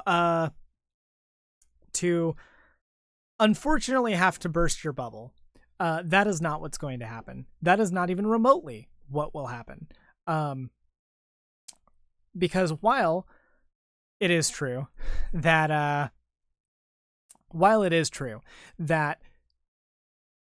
third parties do siphon away votes from the two major political parties, that's not what's going to happen here. Hello, NetSpace.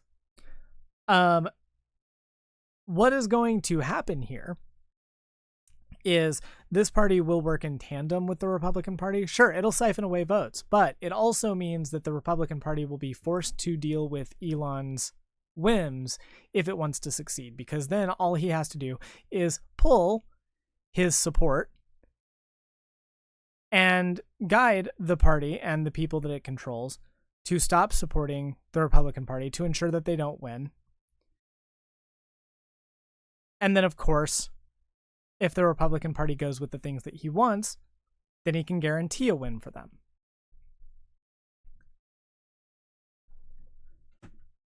Now, the thing that I think a lot of people are realizing is that this is sort of like, leftists should be salivating at this as like a thing that we should do.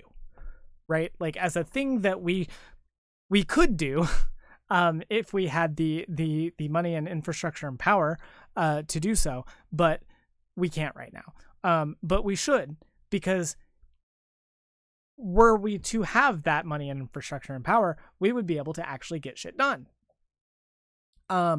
Because that's what's actually going to happen. If you think that this is going to backfire on them, it will not. It is just going to ensure that in the best case scenario, Elon is able to affect a couple of seats in the House and Senate to prevent Republicans from getting them, but then will just caucus with the Republicans in order to convince them to do worse things for the country. I should not have to explain why the richest man in the world owning a political party is a bad thing. And why it's not actually going to have the good effect of ensuring the Republicans lose.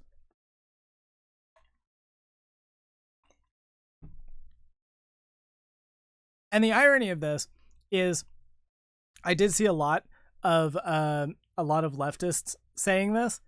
Now, a bunch of them were also liberals. So it seems to be a little hit or miss as to whether it was like leftists or liberals. But as far as like the leftists go, it's a very liberal ass mindset. That's the ironic part.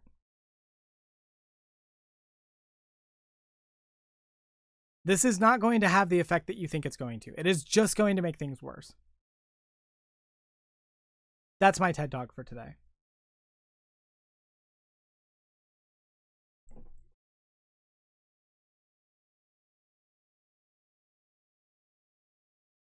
Is he the richest man anymore? I don't know. We can look that up.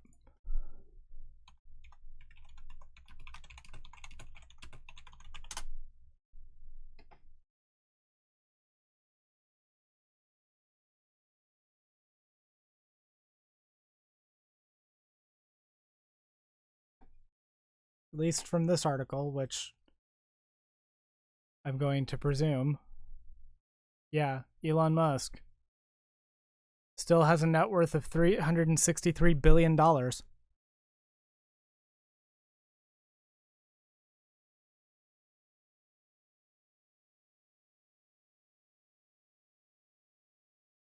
here's the thing. His businesses may be crashing in the sense that like he is causing them to suffer financial hardship from his stunts. The thing that you have to remember is that when you have this much money, it does not matter.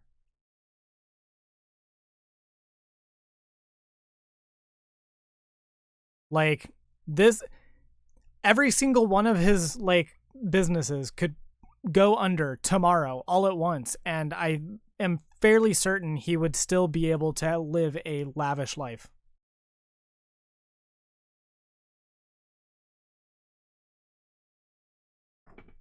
And that's the other point, is that Elon Musk doesn't just have like fuck off money. Elon Musk also owns the largest propaganda outlet in the US, that being Twitter.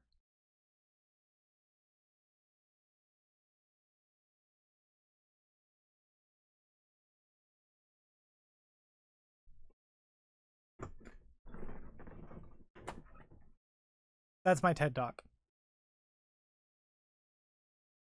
My TED Talk is stop it.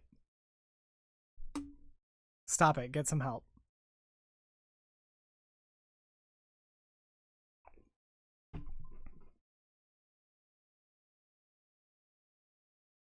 Yeah, imagine that. He's lost $75 billion worth of value from Tesla stock crashing, and he's still the richest man in the world.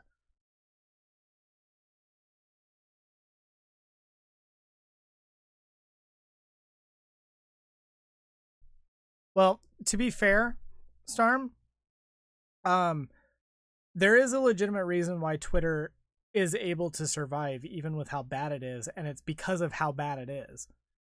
The only reason Twitter was so like good of a platform to begin with is because it feeds off of people's need for conflict, and it feeds off of people's need to like be mean to each other. The types of people who are on Blue Sky, I'm just gonna like people on Blue Sky can't take a joke. People on Blue Sky are like the most humorless fucking people I have ever seen in my entire life.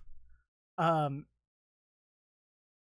people on Blue Sky are also just like not fun to interact with. Like, it's good for having like some chill interactions, but like people are also just like, people are still mean on Blue Sky, but it's not fun because it's just like infighting. Yeah, and the algorithm also felt better because of how wide-reaching Twitter's algorithm was. It was way better at like serving up content to you than what Blue Sky's is. And it's not to say that Blue Sky is like bad. It's not a bad platform at all. In fact, I think the like nature of how it works is why it's able to compete with Twitter the way that it does, why it's better at that than Mastodon. Because don't even get me started on Mastodon.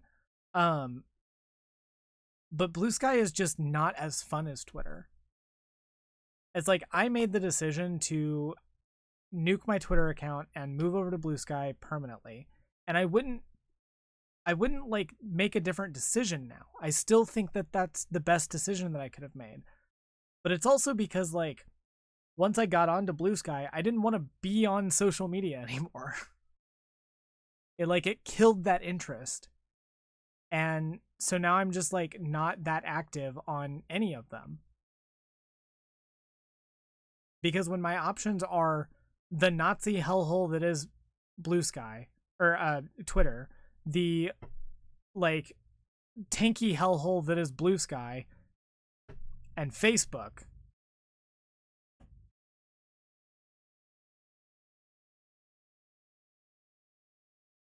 What's the bitch gonna do?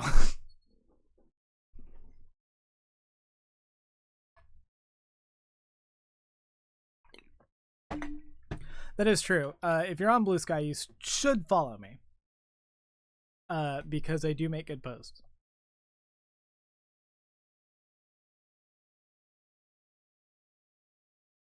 That's probably the most healthy thing, Zoomy dear.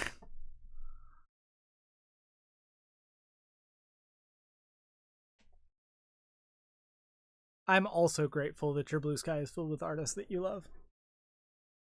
Yeah, we do still have Reddit. I guess we should go back to, like, 2011 and just be on Reddit.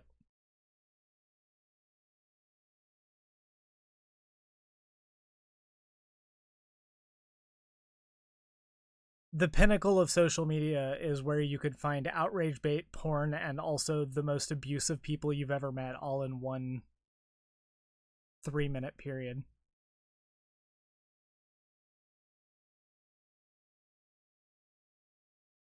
And it was all totally anonymous.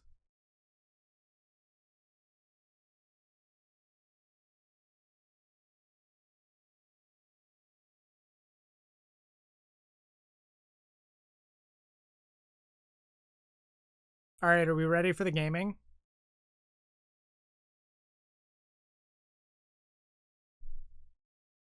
Because I think I'm ready.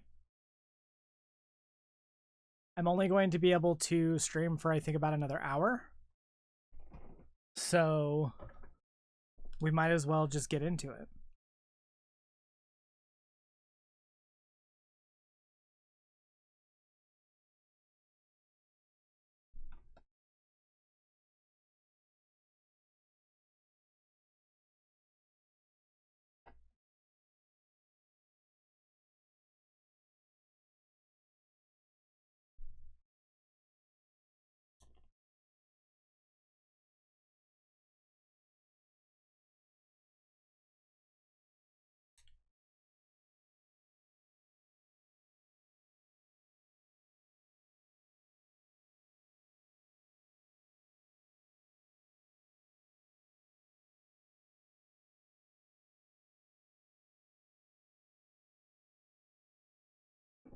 Okay.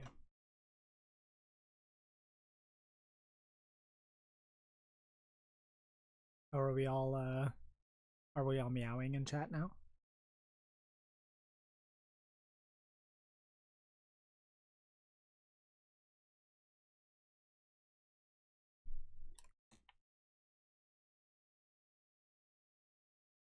Okay. So I am going to give a brief rundown of this, but before I do, we need to test audio. You'll all be able to guess what we're playing once I do this, but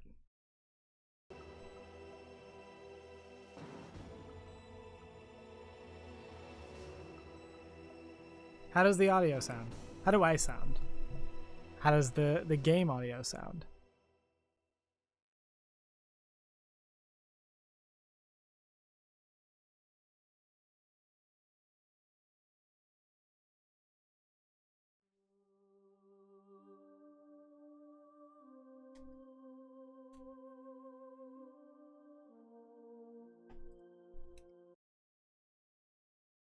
Sounds great. Okay.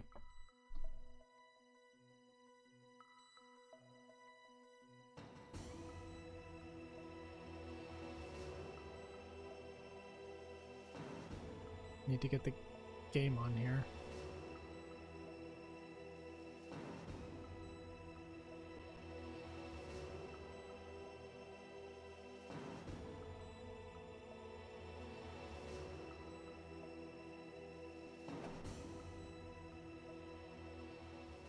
Well, maybe.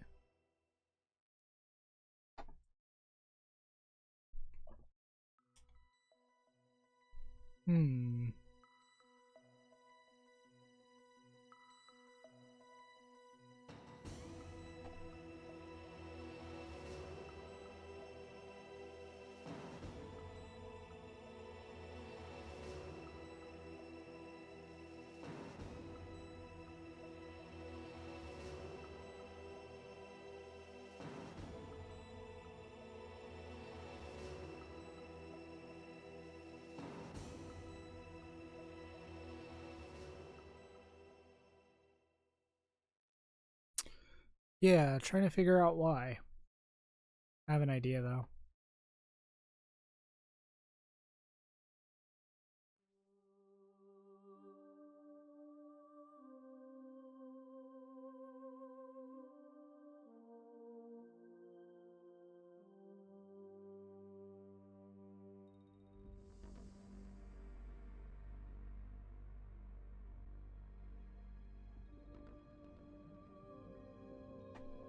There we go.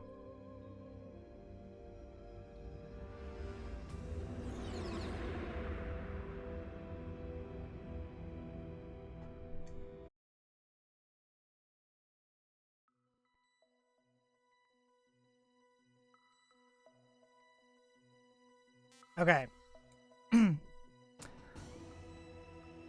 So, maybe what we do before we get into it, we put a little little thing on screen.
The nuclear weapons disposal facility on Shadow Moses Island in Alaska's Fox Archipelago was attacked and captured by next-generation special forces, being led by members of Foxhound. They're demanding that the government turn over the remains of Big Boss, and they say that if their demands are not met within 24 hours, they'll launch a nuclear weapon. You'll have two mission objectives. First, you're to rescue There we go. Chief Donald Anderson. That way when people come in here, they'll know what we're doing. Kenneth Baker. Both are being held as hostages. Secondly, you're to investigate whether or not the terrorists have the ability to make a nuclear strike. Colonel, I'm feeling very skibbity right now. Okay, so do we understand what the challenge is?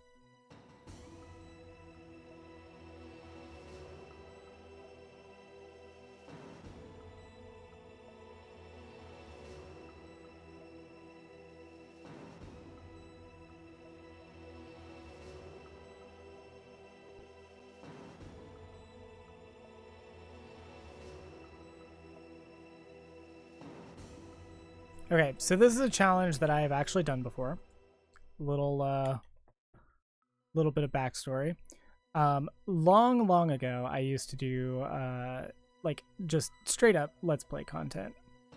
And I had actually done this before, where I did this whole run, and I had made a video about it, but this was all like pre-transition, and I get dysphoria with that video, so I don't have it available for anyone. I think it would be really cool to go through this challenge again because I did have a lot of fun with it. It's really interesting and unique. So I have to remember how to fucking play this game. Okay. We are going to be playing on easy difficulty. Not very easy. I want to give myself some challenge in addition to the challenge, but we're going to be playing on easy. And I know that some of you are going to be like, well, you should play on hard mode because you're doing a challenge. Well, here's the thing.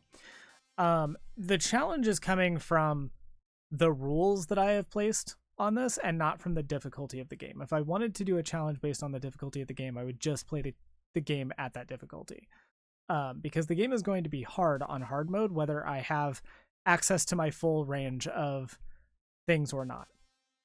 This run is essentially beating the game as Snake from Super Smash Bros. For those of you who have not played Super Smash Bros. Or has not played it in a while, Snake in Super Smash Bros. Can only use his like explosive grenades, the Nikita launcher, and a C4. There are a couple of other like weapons that he has access to, but none of them are available in this game, which means that for the purposes of this game, beyond punching and kicking and grabbing people, those are going to be the only weapons we will be allowed to deal damage to an enemy with. Anything else is fair game if they like damage themselves, or if like for instance, if Meryl or like somebody who is like with us damages them. There's no up tilt in this game to spam it. Completely inaccurate. Yeah. We're not to Metal Gear Solid 5 yet. But we're going to play this game. And we're going to do it as this challenge.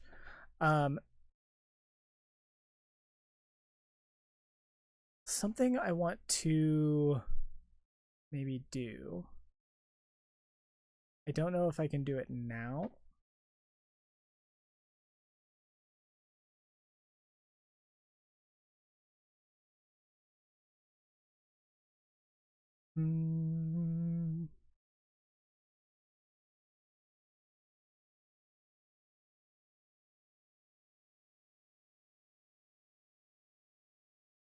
I don't think so, but it'll be fine.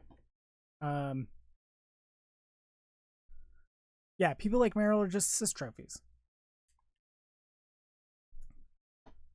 So, basic premise, we can only use these weapons. We can still use our basic movement options. We can still like grab people. We can still choke people. We can still punch and kick people. All of like Snake's regular moveset is allowed. The only thing that we're not going to be able to do is use basically any guns. We can't use the Stinger missile. We can't use any grenades other than the explosive ones. And yeah, we can still use key items. We can still use things like the cardboard box and all of that. But beyond that, that's all we got. So are we ready?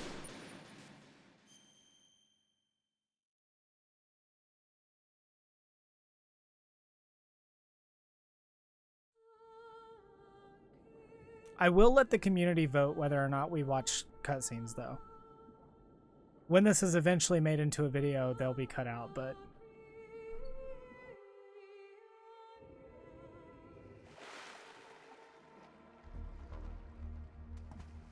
We're also playing on the the integral version, which is the version that I think most speedrunners use. I believe there are a couple of like things that are unique to this version.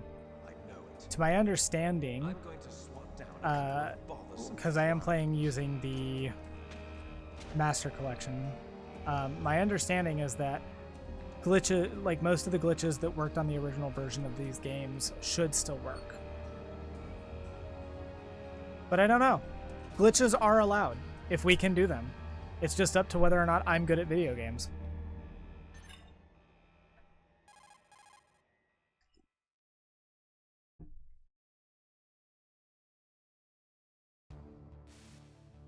This is Snake. Colonel, can you hear me? Loud and clear. What's the situation, Snake? Looks like the elevator in the back is the only way up. Just as I expected. You'll have to take the elevator to the surface, but make sure nobody sees you. If you need to, contact me by codec. The frequency is 140.85. I don't know if we can change the When you want to use the codec, push the select button. the subtitles. When we need to contact you, the codec will... Because this version was released exclusively in Japan. The codec's receiver directly stimulates the small bones of your ear. No one but you will be able to hear it. Got it. Okay, I'm ready to go.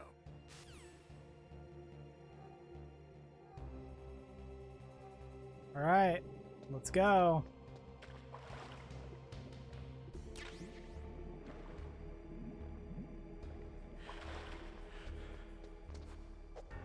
Bonus challenge Japanese subs.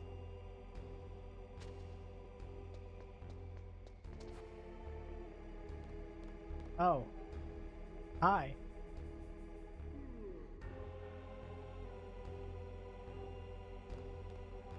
Time to sneak. Yeah, you're about to see how bad I am at these games. What was that noise?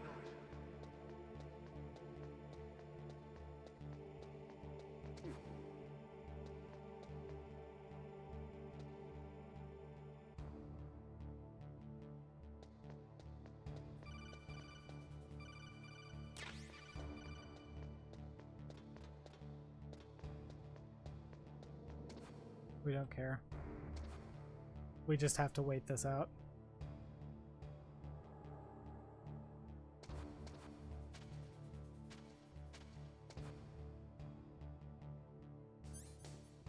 So we can still use all of our items. We're just not allowed to use any weapons other than those.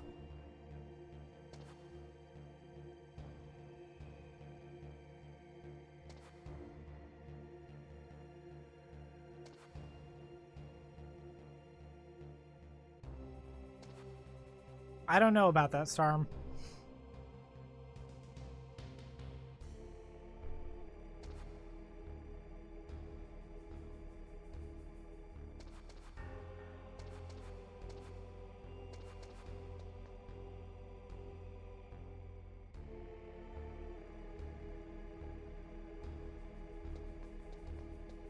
Shit.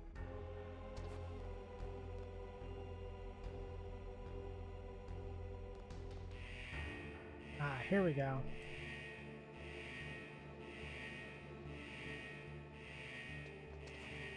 You should watch me play Hitman.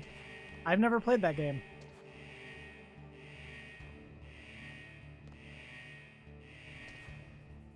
Okay, so now there's 3 of them.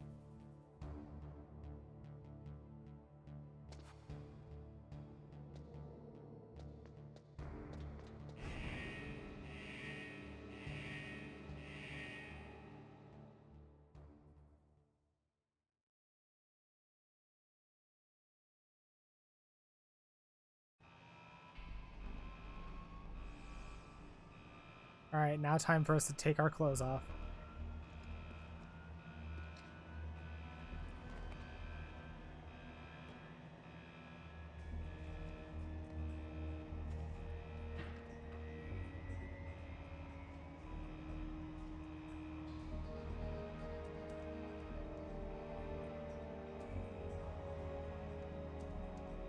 Hardcore nudity. Let's go. Full frontal PS1 graphics.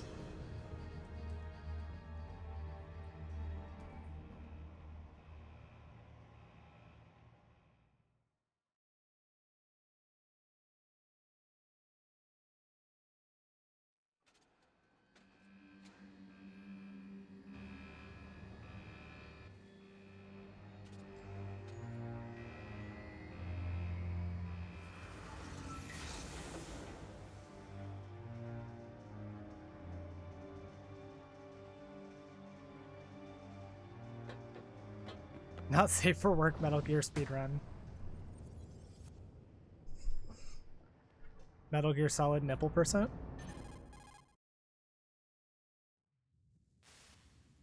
It's Snake. I'm in front of The goal is not to beat the game, the goal is to get Liquid to take his shirt off as fast as possible. Slow you down one bit. How's that sneaking suit working out? I'm nice and dry, but it's a little hard to move. Bear with it. It's designed to prevent hypothermia. This is Alaska, you know. Take it easy, I'm grateful. If it weren't for your suit and your shot, I would have turned into a popsicle out there. An anti-freezing peptide, Snake.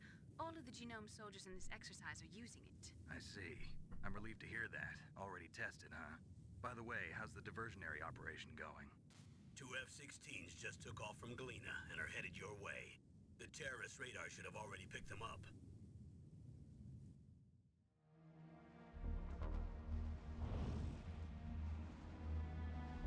Behind D. Colonel. Federation gunship doing here? I have no idea, but it looks like our little diversion got their attention. Now's your best chance to slip in unnoticed. I love slipping in unnoticed.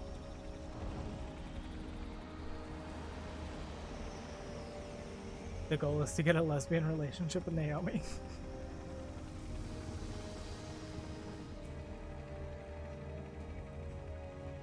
I firmly believe that every Metal Gear Solid character is bi.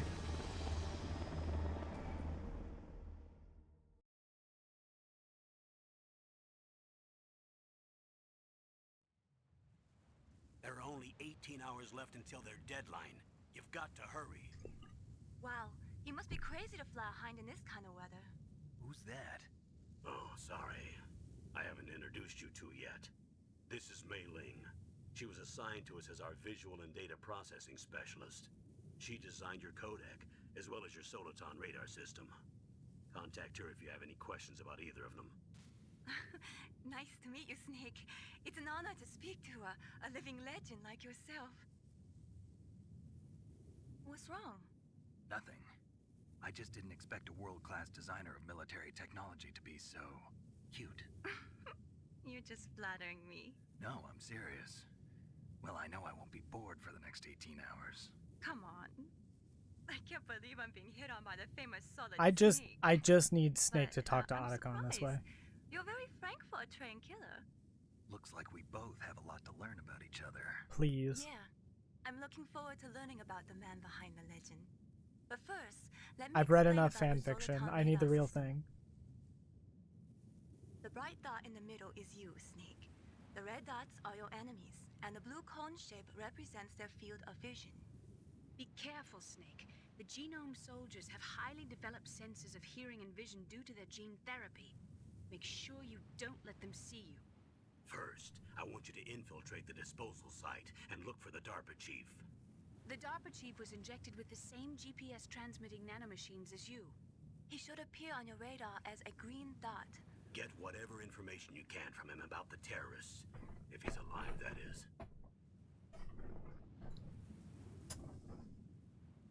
Snake, your radar isn't affected by the weather, but if you're discovered by an enemy, you won't be able to use it. Yes, it gets jammed easily, I'm afraid. Yes, it's all made from currently existing technology. You won't be able to use it in an area with strong harmonic resonance, so be careful.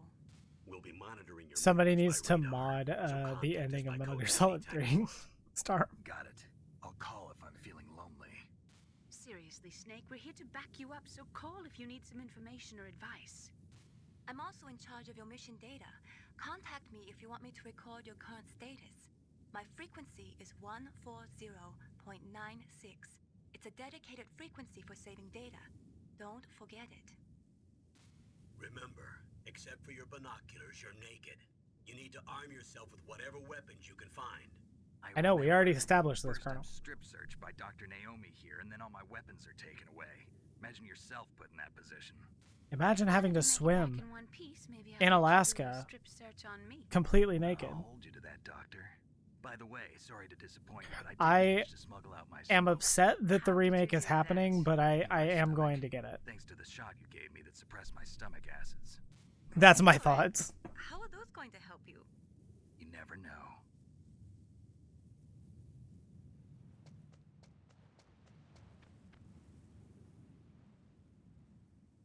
I'm If you not wanna doing get this. in, there's the front door. It's the fastest way, but there's too much risk of being spotted by the enemy. I can't just knock on the door and ask them to let me in. There's one sentry on the left and one on the right. They're armed with 5.56ers and pineapples.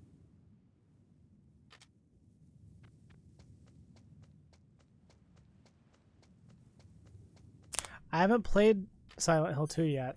What about Maybe the that'll be air a near the door? thing we can do on stream. Me playing Silent Hill 2 for the first time, because it'll be the first There time I've should ever also played be a that game duct at on the all. second floor.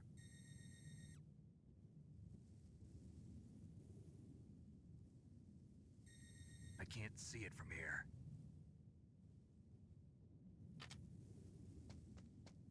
I'll let you decide the best COA. I'm counting on you, True, Snake. Wolfie. If it's not like that, we riot. Okay. Here we go. Challenge begins now.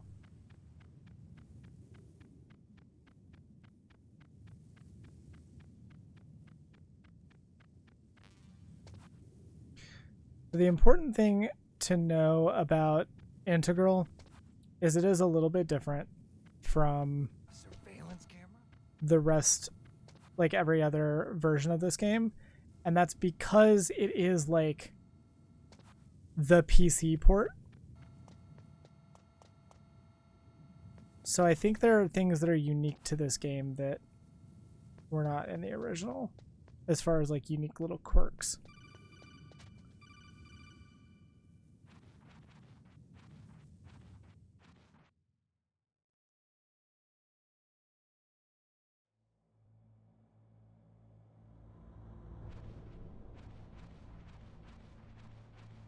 Alone in the Dark remake? Maybe. I don't think I've heard of that one. This is McDonald Miller. It's been a long time. Master, what are you doing here? I quit being a drill instructor, so I moved out here for some peace and quiet. I'm in retirement, just like you. Once in a while, I still help train the Alaskan Scouts. Passing on the skills to a new generation, huh? Campbell told me about the situation here. I thought I might be of some use. There's no one I'd rather have in a foxhole than you. Well, I know lots about survival in a harsh environment. I've lived in Alaska longer than you, so call me. That's if you why have my any unit's name questions is about the Foxhole. Flora or fauna out here. My frequency is 141.80.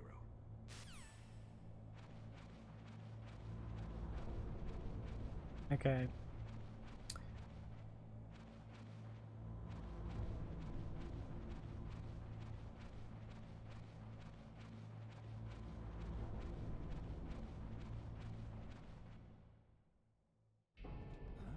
I moved the Darker Chief to the cell in the first floor basement.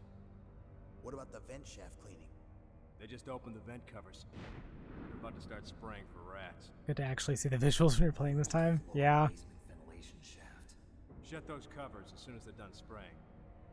Also, keep your eye on that woman in the cell. Don't get careless now. Woman in the cell?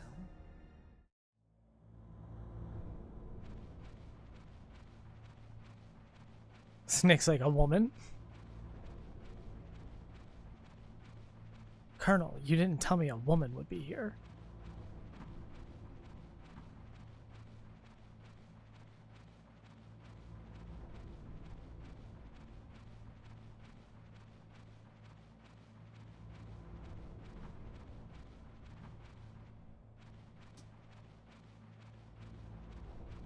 I don't think we have room for another ration. Yeah, we don't.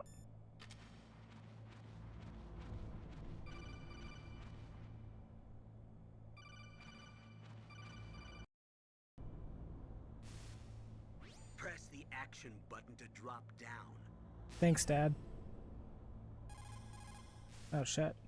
Press the action. Keep forgetting that the controls on this are different.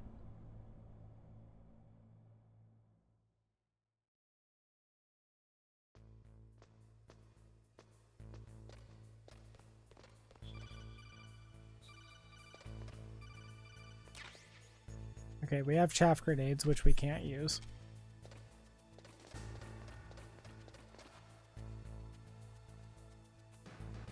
I did think about potentially like making the run allow the use of chaff grenades, since Snake's like actual move in Smash Brothers is just called grenade. And like they are a type of grenade. But I feel like that defeats the spirit of the run.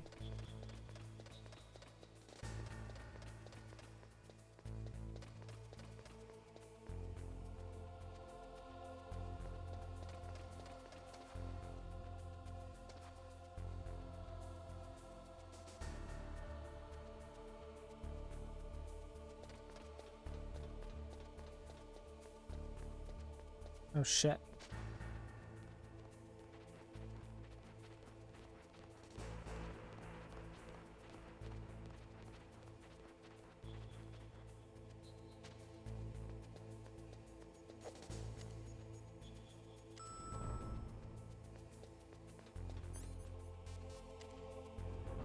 Okay. Believe there's nothing in here for us yet? Yeah.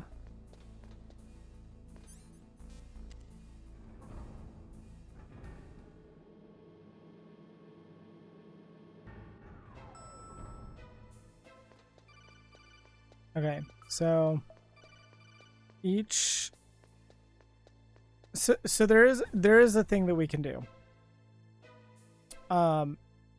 This game has a glitch in it where you can get through, like you can clip through the walls. And I'm going to be real with you, I'm pretty sure this is the only way we actually win this challenge. If at all. Because our first boss fight is going to be with Ocelot.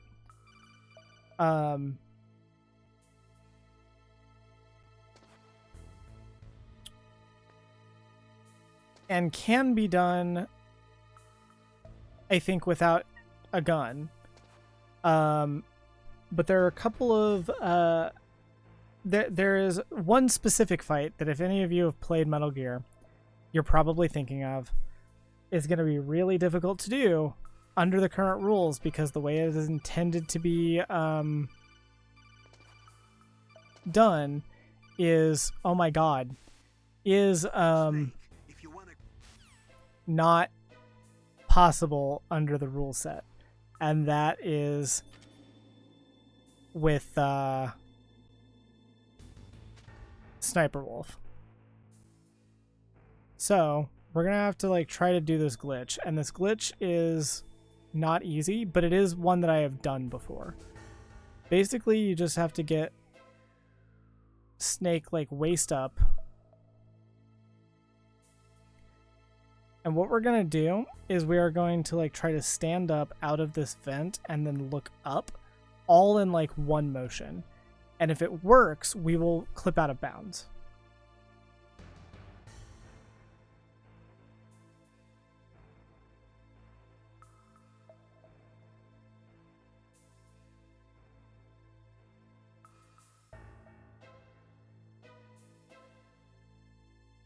But you have to be like far enough that you can actually, yeah.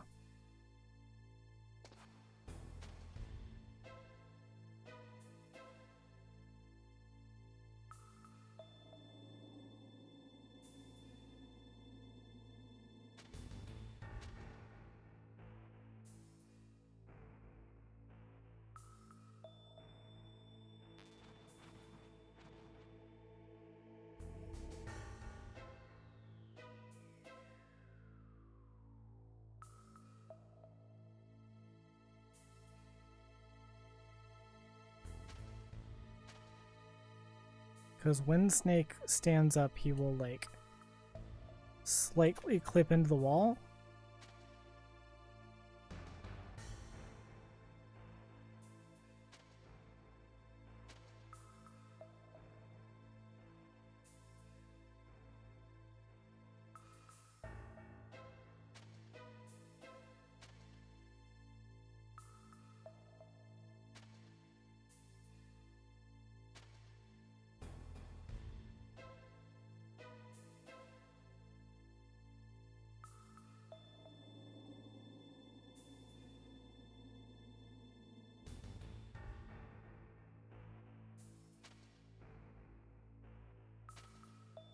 I don't know if I'm going to be able to get it. We may need to watch a tutorial on how this is done. Because this is going to be the only way we get through this.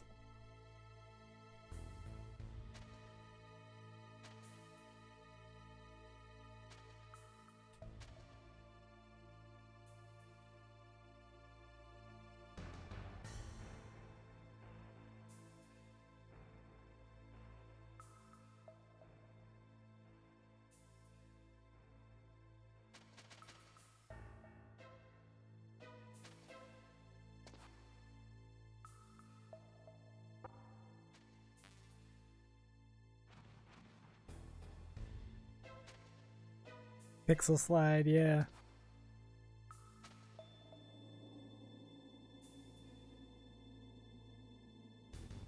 Okay.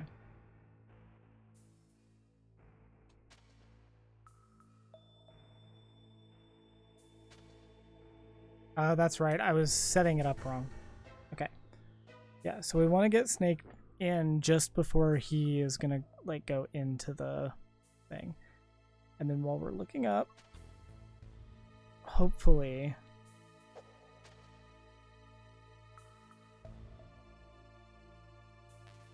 Yeah.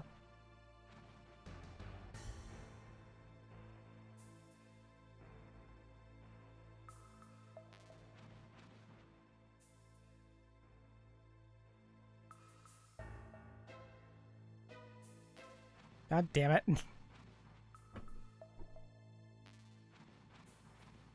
We are gonna get this, I promise. Okay.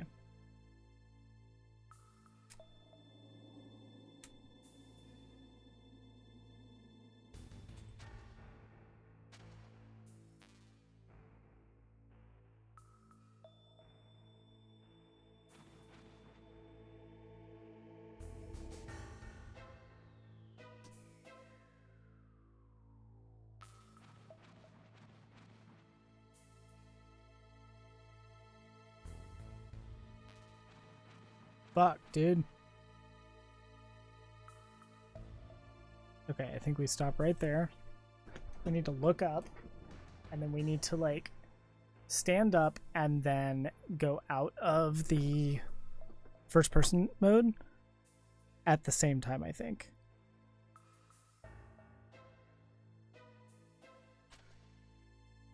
Fuck.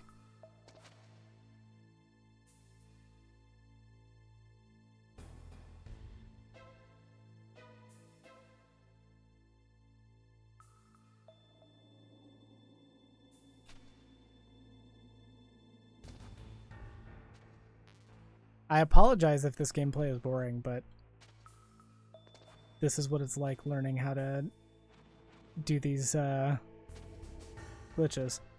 We just keep trying.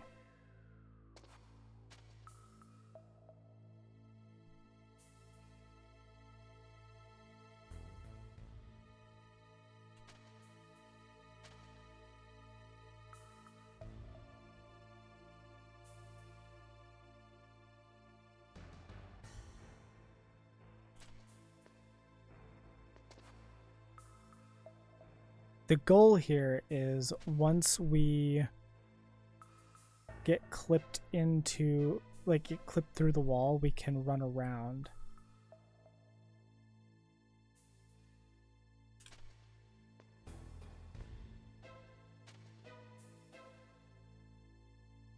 Thank you, love.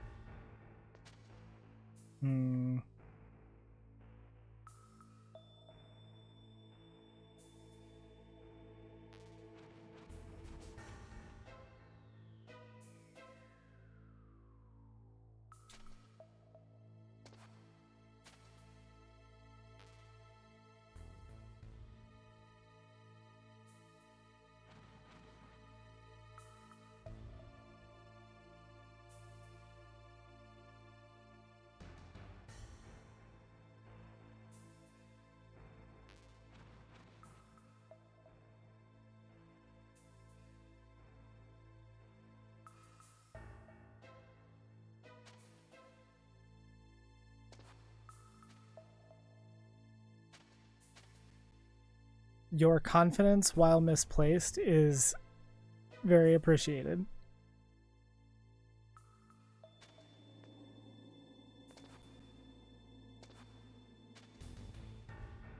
Alright, let's do this. Come on. Snake, get in the wall.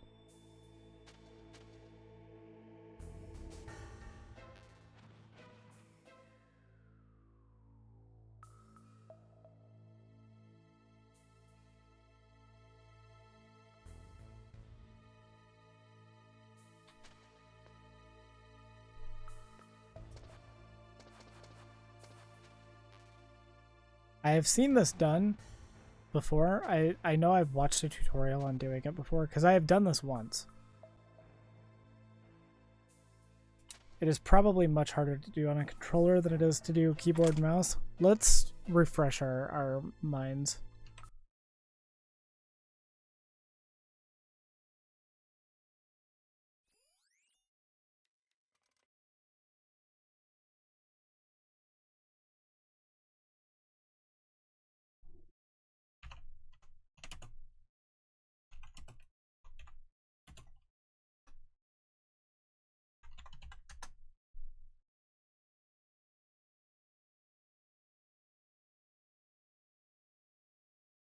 Oh, wait. Okay. Yeah, let's go ahead and watch this. Welcome back to Son of a Glitch, and here we are playing Metal Gear Solid. I'm gonna put it on screen for all of you.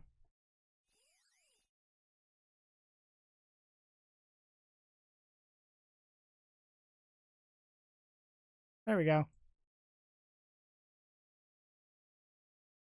We're gonna learn how to do this, and then we're gonna practice it.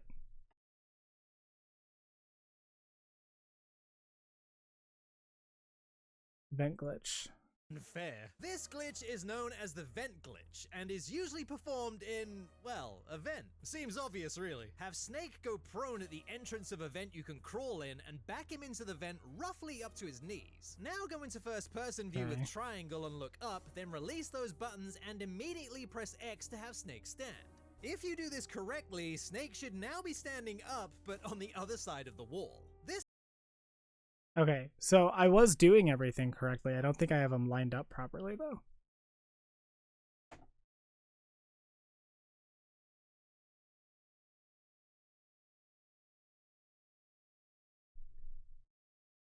All right. Now we grind.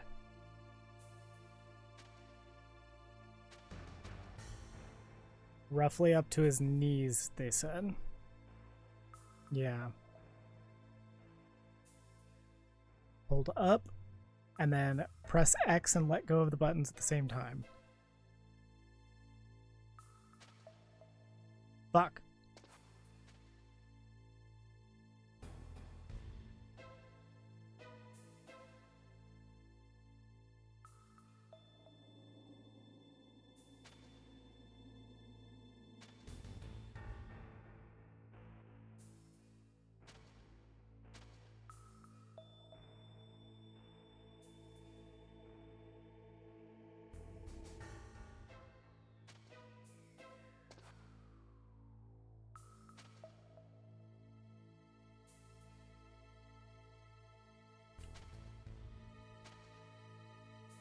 I wonder if there's like a rhythm to it.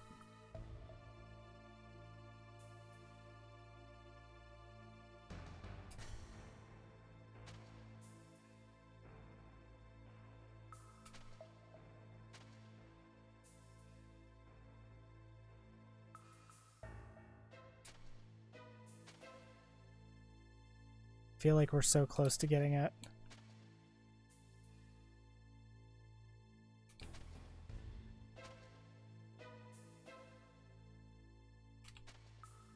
Oh yeah, that sounds like a comment YouTube would filter out.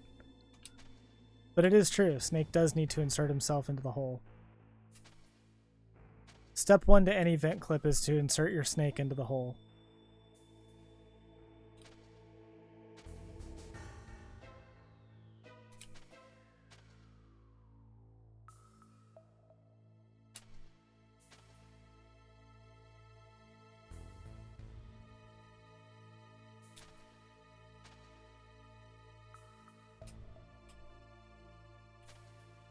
I feel like we are so close. Yeah, you just gotta get the tip of the snake in the hole.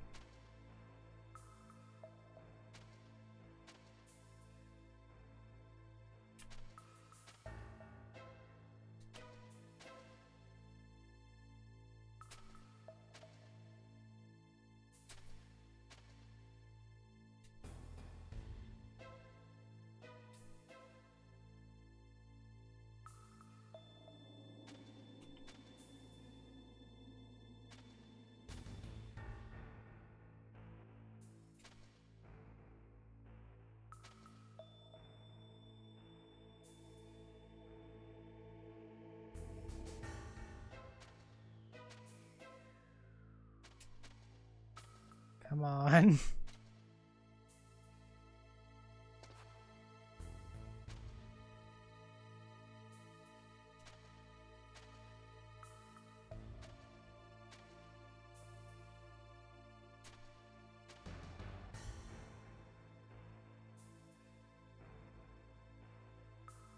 Okay, wait.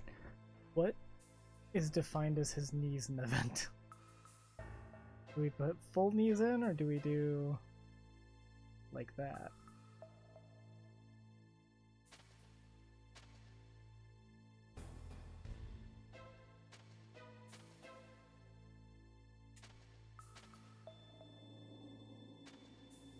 I do feel like I'm getting edged right now.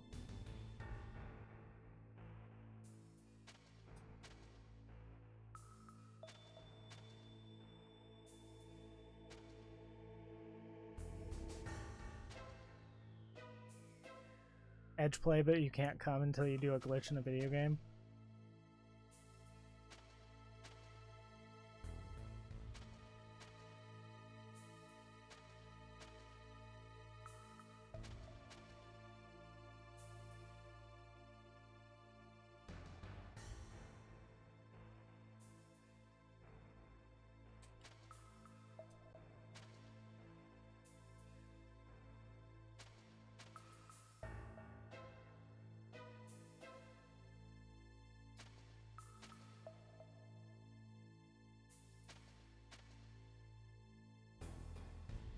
All right.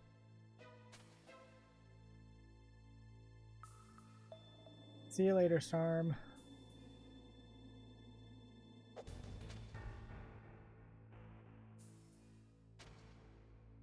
I feel like we're so close. The whole stream is just gonna be me trying to get this one clip.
If I was a better and or funnier streamer, we would have a count on stream of how many times I've missed this.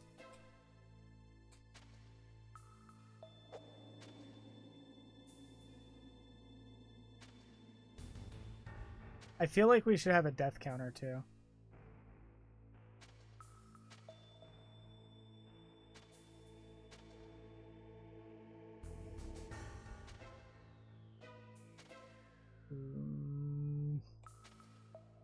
I feel like I'm going to get it every single time. It looks like it's happening and then it doesn't.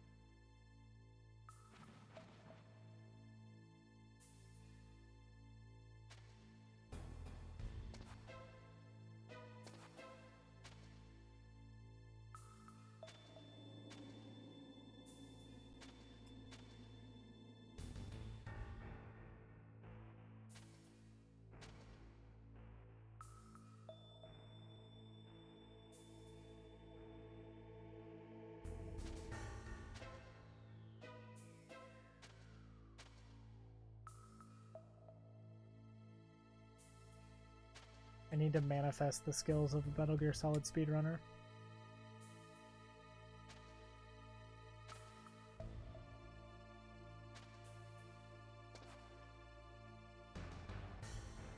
I wonder if, like, the angle that you're in the vent matters. It has to, right? With as seemingly precise as this is.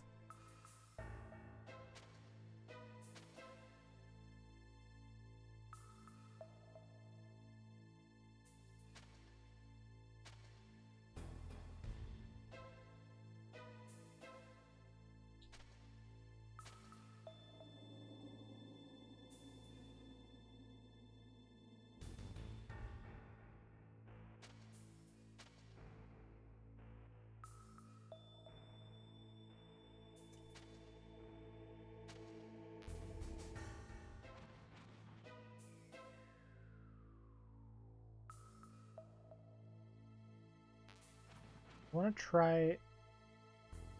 I know it's the video said to the knees, but like I don't know. There's a part of me that feels like maybe it needs to be to the waist.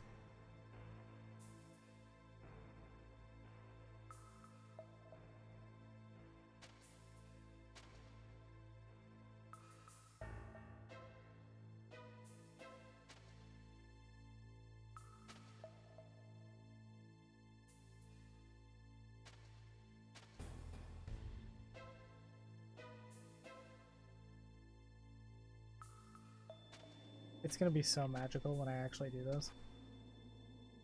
Like I said, I can beat at least the next 2 bosses.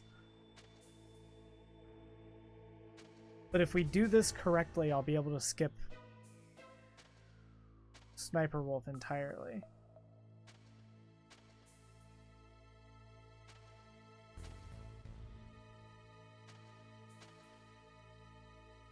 And then I also don't have to do the stupid torture scene.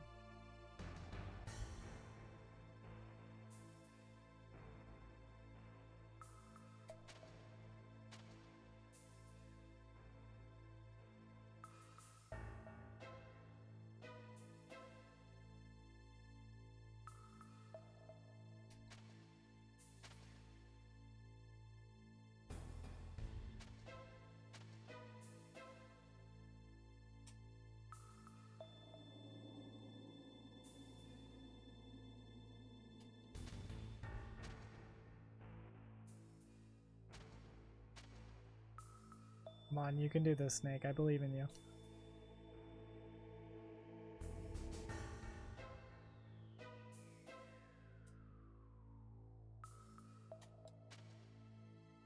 Shit.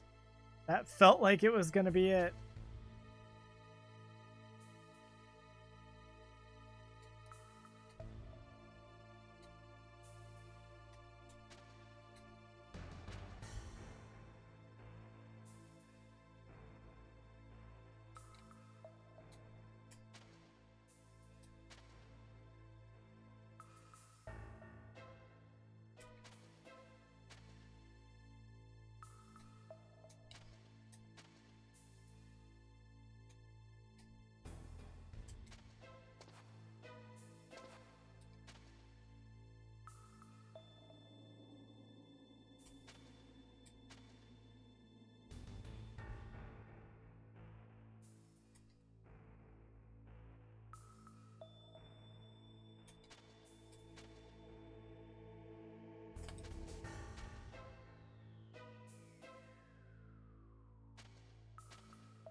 The video I'm finding have the glitch take effect with the lighter pants just barely completely hidden.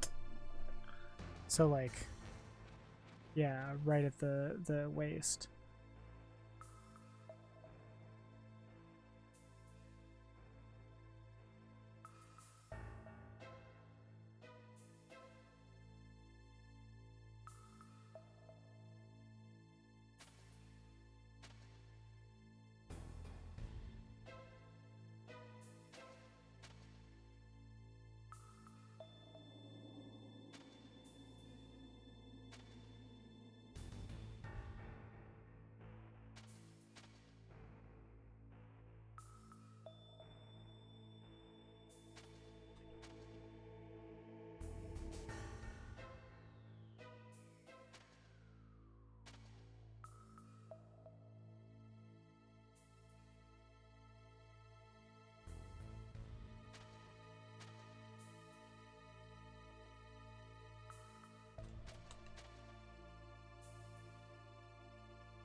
need that door clip that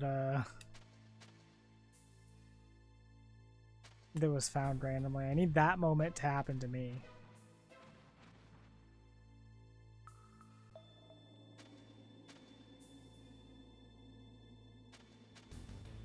Let's go. Damn it.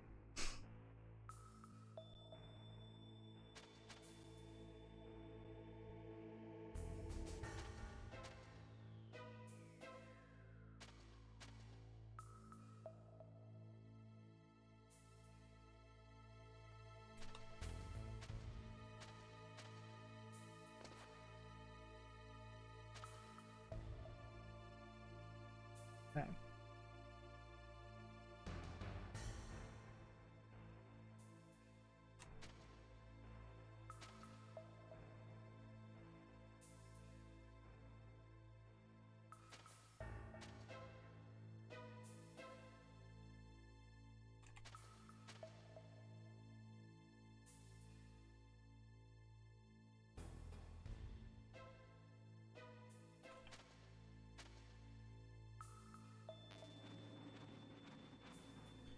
Yeah, just gotta find the right spot. I love pixel perfect glitches.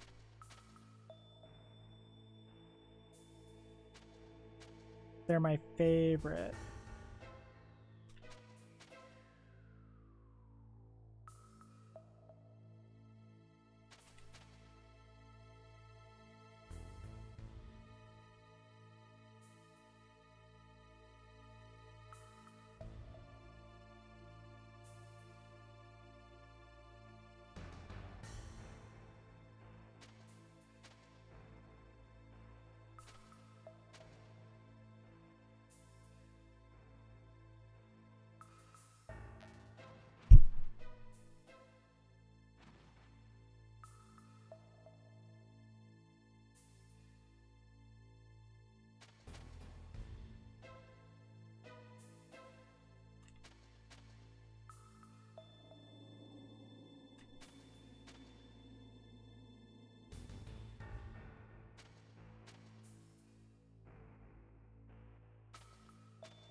Okay.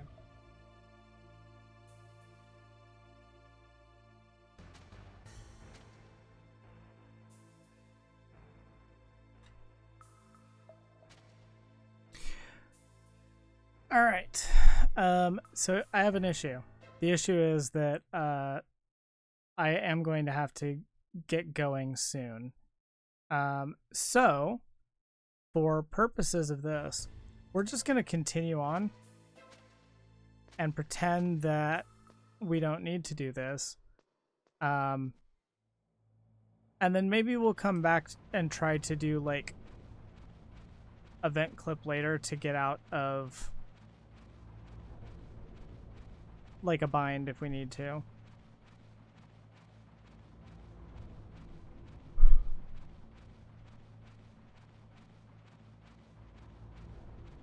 But I do happen to know that we can do like... Is that a woman? Not him. I know we can do this next section entirely without using any of the weapons that we're not allowed to.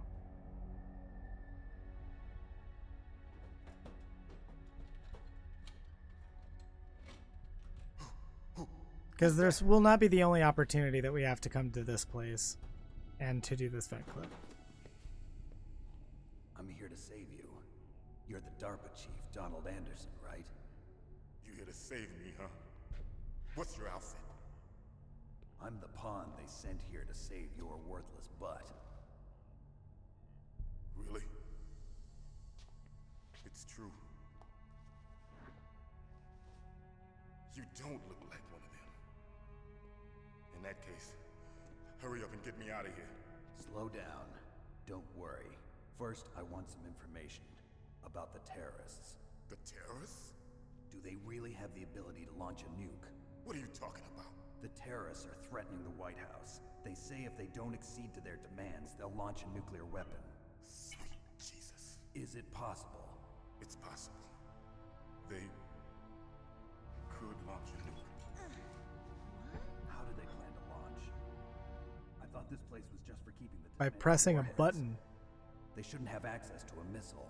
What I'm about to tell you is classified information. Okay? We were conducting exercises with a new type of experimental weapon. A weapon that will change the world. A weapon to surpass Metal A Gear. weapon with the ability to launch a nuclear attack from any place on the face of the Earth. A nuclear-equipped walking battle tank.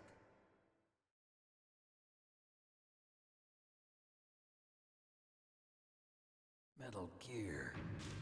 It can't be. You knew? Metal Gear is one of the most secret black projects. How did you Of course know I that? knew. We've It's had my such ex-wife. run-ins in the past. So that's the reason you were here at this disposal site? Why else would I come to a godforsaken place like this? I had heard the Metal Gear project was scrapped. On the contrary, it's grown into a huge joint project between ArmsTech and ourselves. We were going to use this exercise as raw data and then proceed to mass production. Don't worry, I have a security clearance.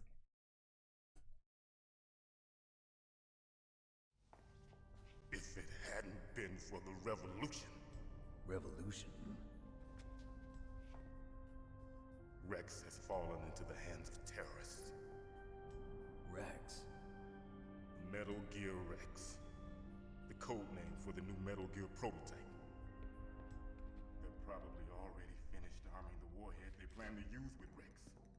These guys are pros. They're all experienced in handling and equipping weapons. Hey! Shut up in there, will ya?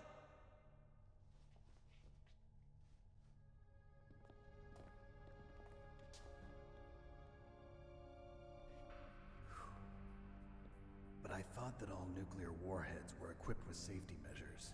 Some kind of detonation code that you have to input. Oh, you mean PAL? Yes, of course, there is a PAL.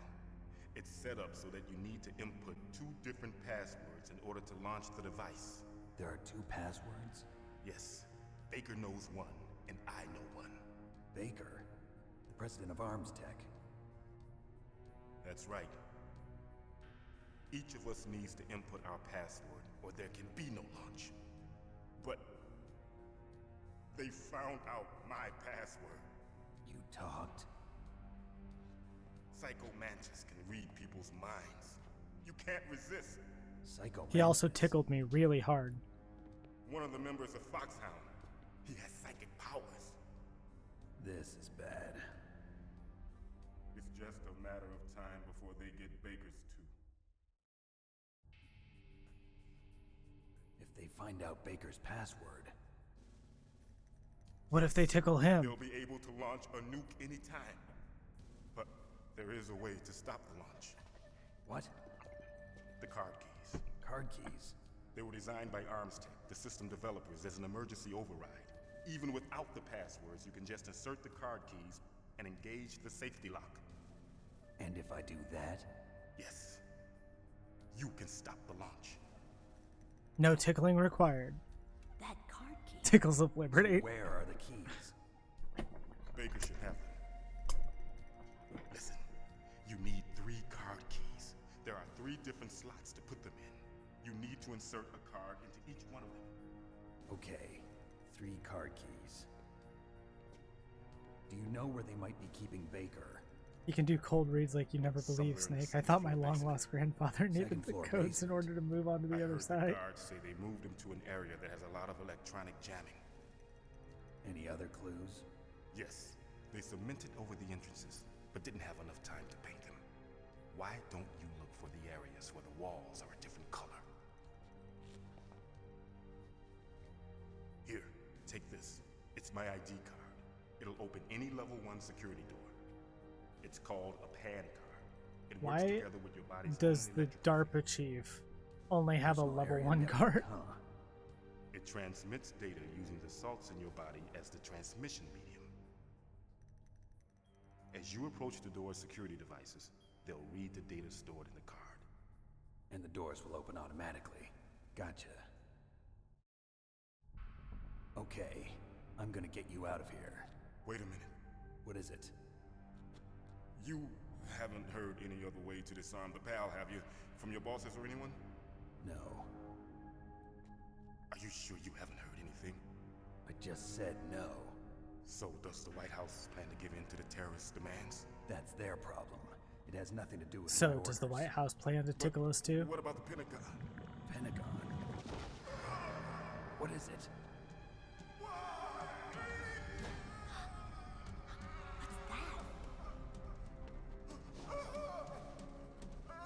Hey, what happened?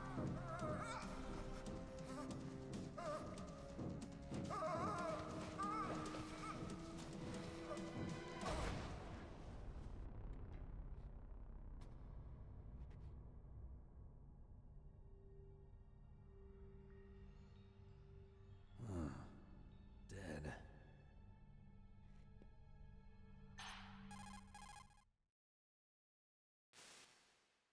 Naomi, the chief. What happened? I don't know. It looks like he was looked like a tickled to heart death. attack, but A heart attack? This is the dumbest bit. Colonel, are you hiding something from me? Absolutely not. Snake, you've got to understand. This op is security level red. You need the highest security clearance to get access to the complete file. You want me to believe that you're in charge of this op, but you don't have complete access to the file? I told you, the Secretary of Defense is in operational control. I'm just here as your support. Snake, we don't have time to debate. Get out of there and find President Baker.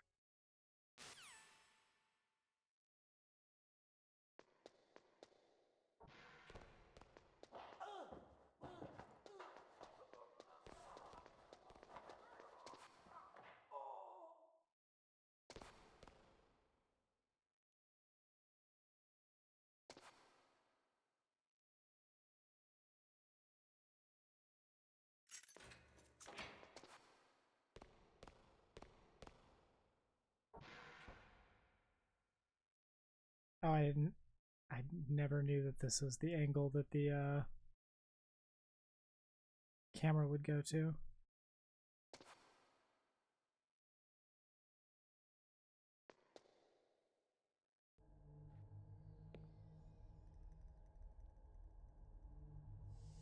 Don't move!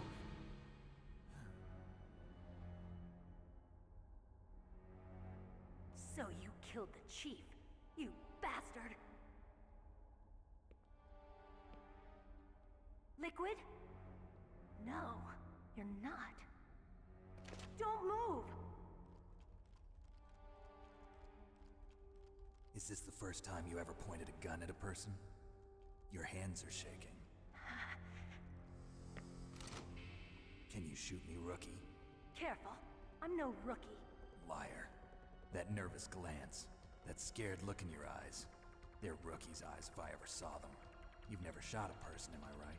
You talk too much. You haven't even taken the safety off, rookie. I told you I'm no rookie! You're not one of them, are you? Open that door. You've got a card, don't you? Why? So we can get the hell out of here. Looks like we'll be a little delayed. What are you doing? Don't think. Shoot! Okay. So, if we hadn't picked up the SOCOM at this point, the game would just give it to us. Obviously, we can't do that.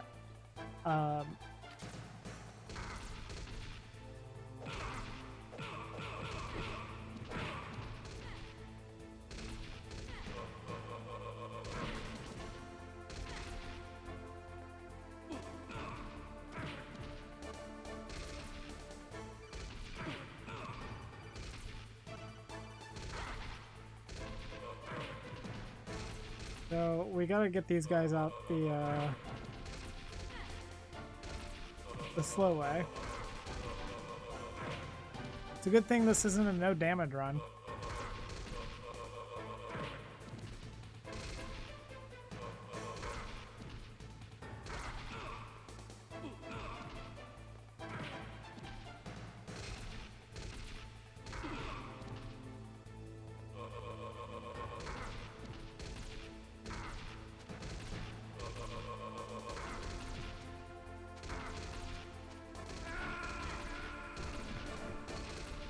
Alright, should we put a death counter?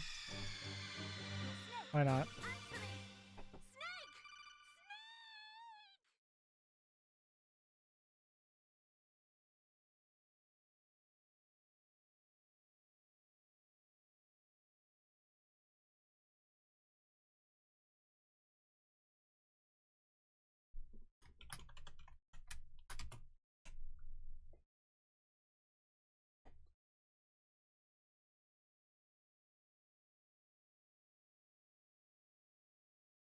There.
The key here also is that Meryl is not going to shoot them until after these three are dead.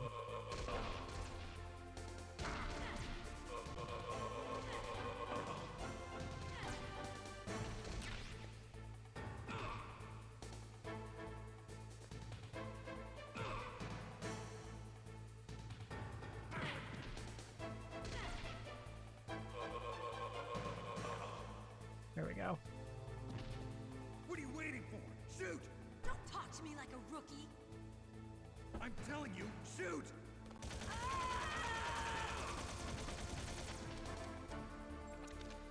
I returned for a second only to see Saige murder, man.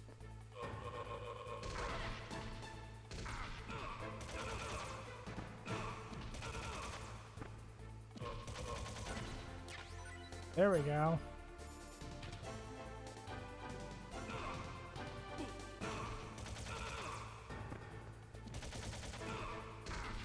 We can just toss these guys around now while Meryl shoots them.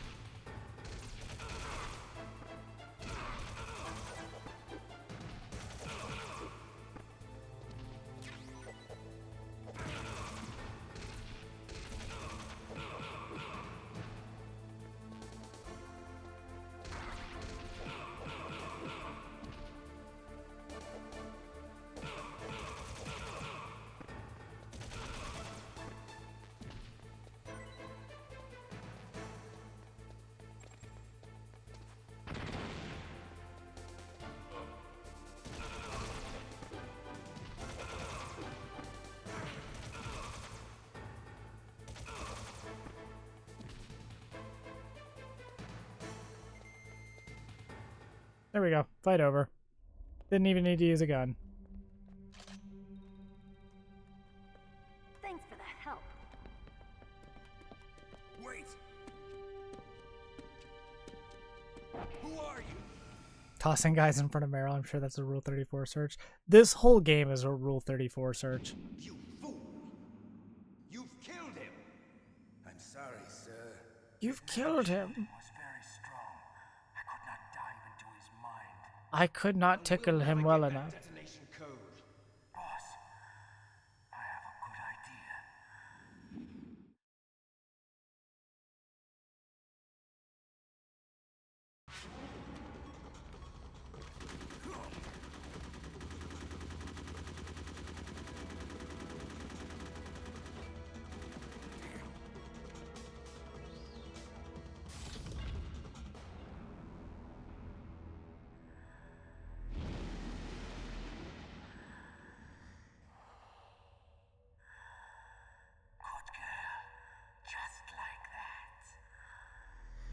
Ah, my activation code.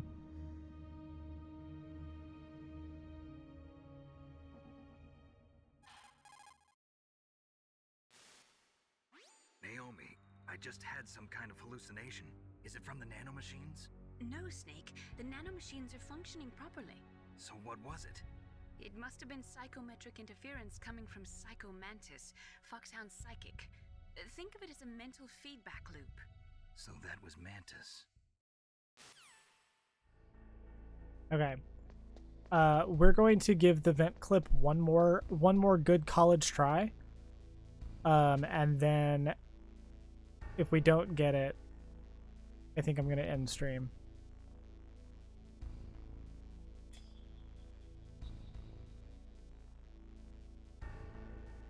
Well, in order to do it, I actually have to start standing up. Okay, well, I gave it a try. What can I do for you, Snake?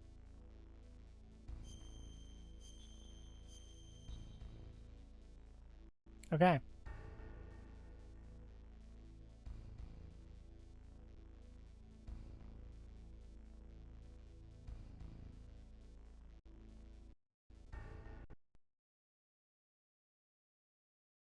How are we feeling? Feeling good?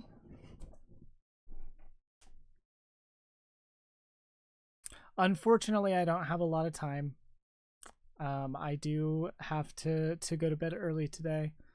But hopefully we'll be able to do more of this more often. And next time we are going to take on Ocelot without any guns. So we're gonna try to C4 him to death. Yeah. All right, so I do have to get going. So this is going to be kind of like last call. If I know nobody has, but if you are considering, now is your chance to donate or to leave a super chat or something like that. Really appreciate any support that anyone gives. I didn't talk about this at the beginning of the stream because I didn't really want to make all of that kind of like, you know, put in between like me asking for money or anything like that. But any of the money that I get from streams from here on, besides just helping keep up the upkeep of the channel, is going straight towards my goal of getting moved out of Indiana. It is going to be happening regardless, but any support in helping make that happen is very appreciated. Anything helps at all. So really do appreciate everything. I really appreciate everyone sticking around.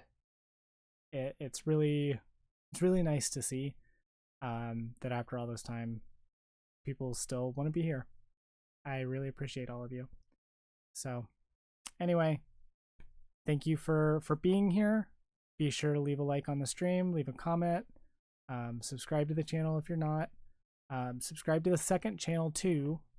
I know we didn't like put that on there, but like when these game streams are done, we will end up having game streams. Need to figure out what the, yeah, that's what I thought.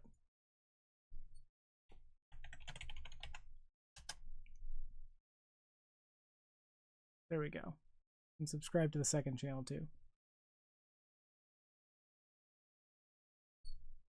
So anyway, thank you all. I will see you all in at least in the next couple of weeks, before the end of the month, I think. But we'll see. All right. Bye.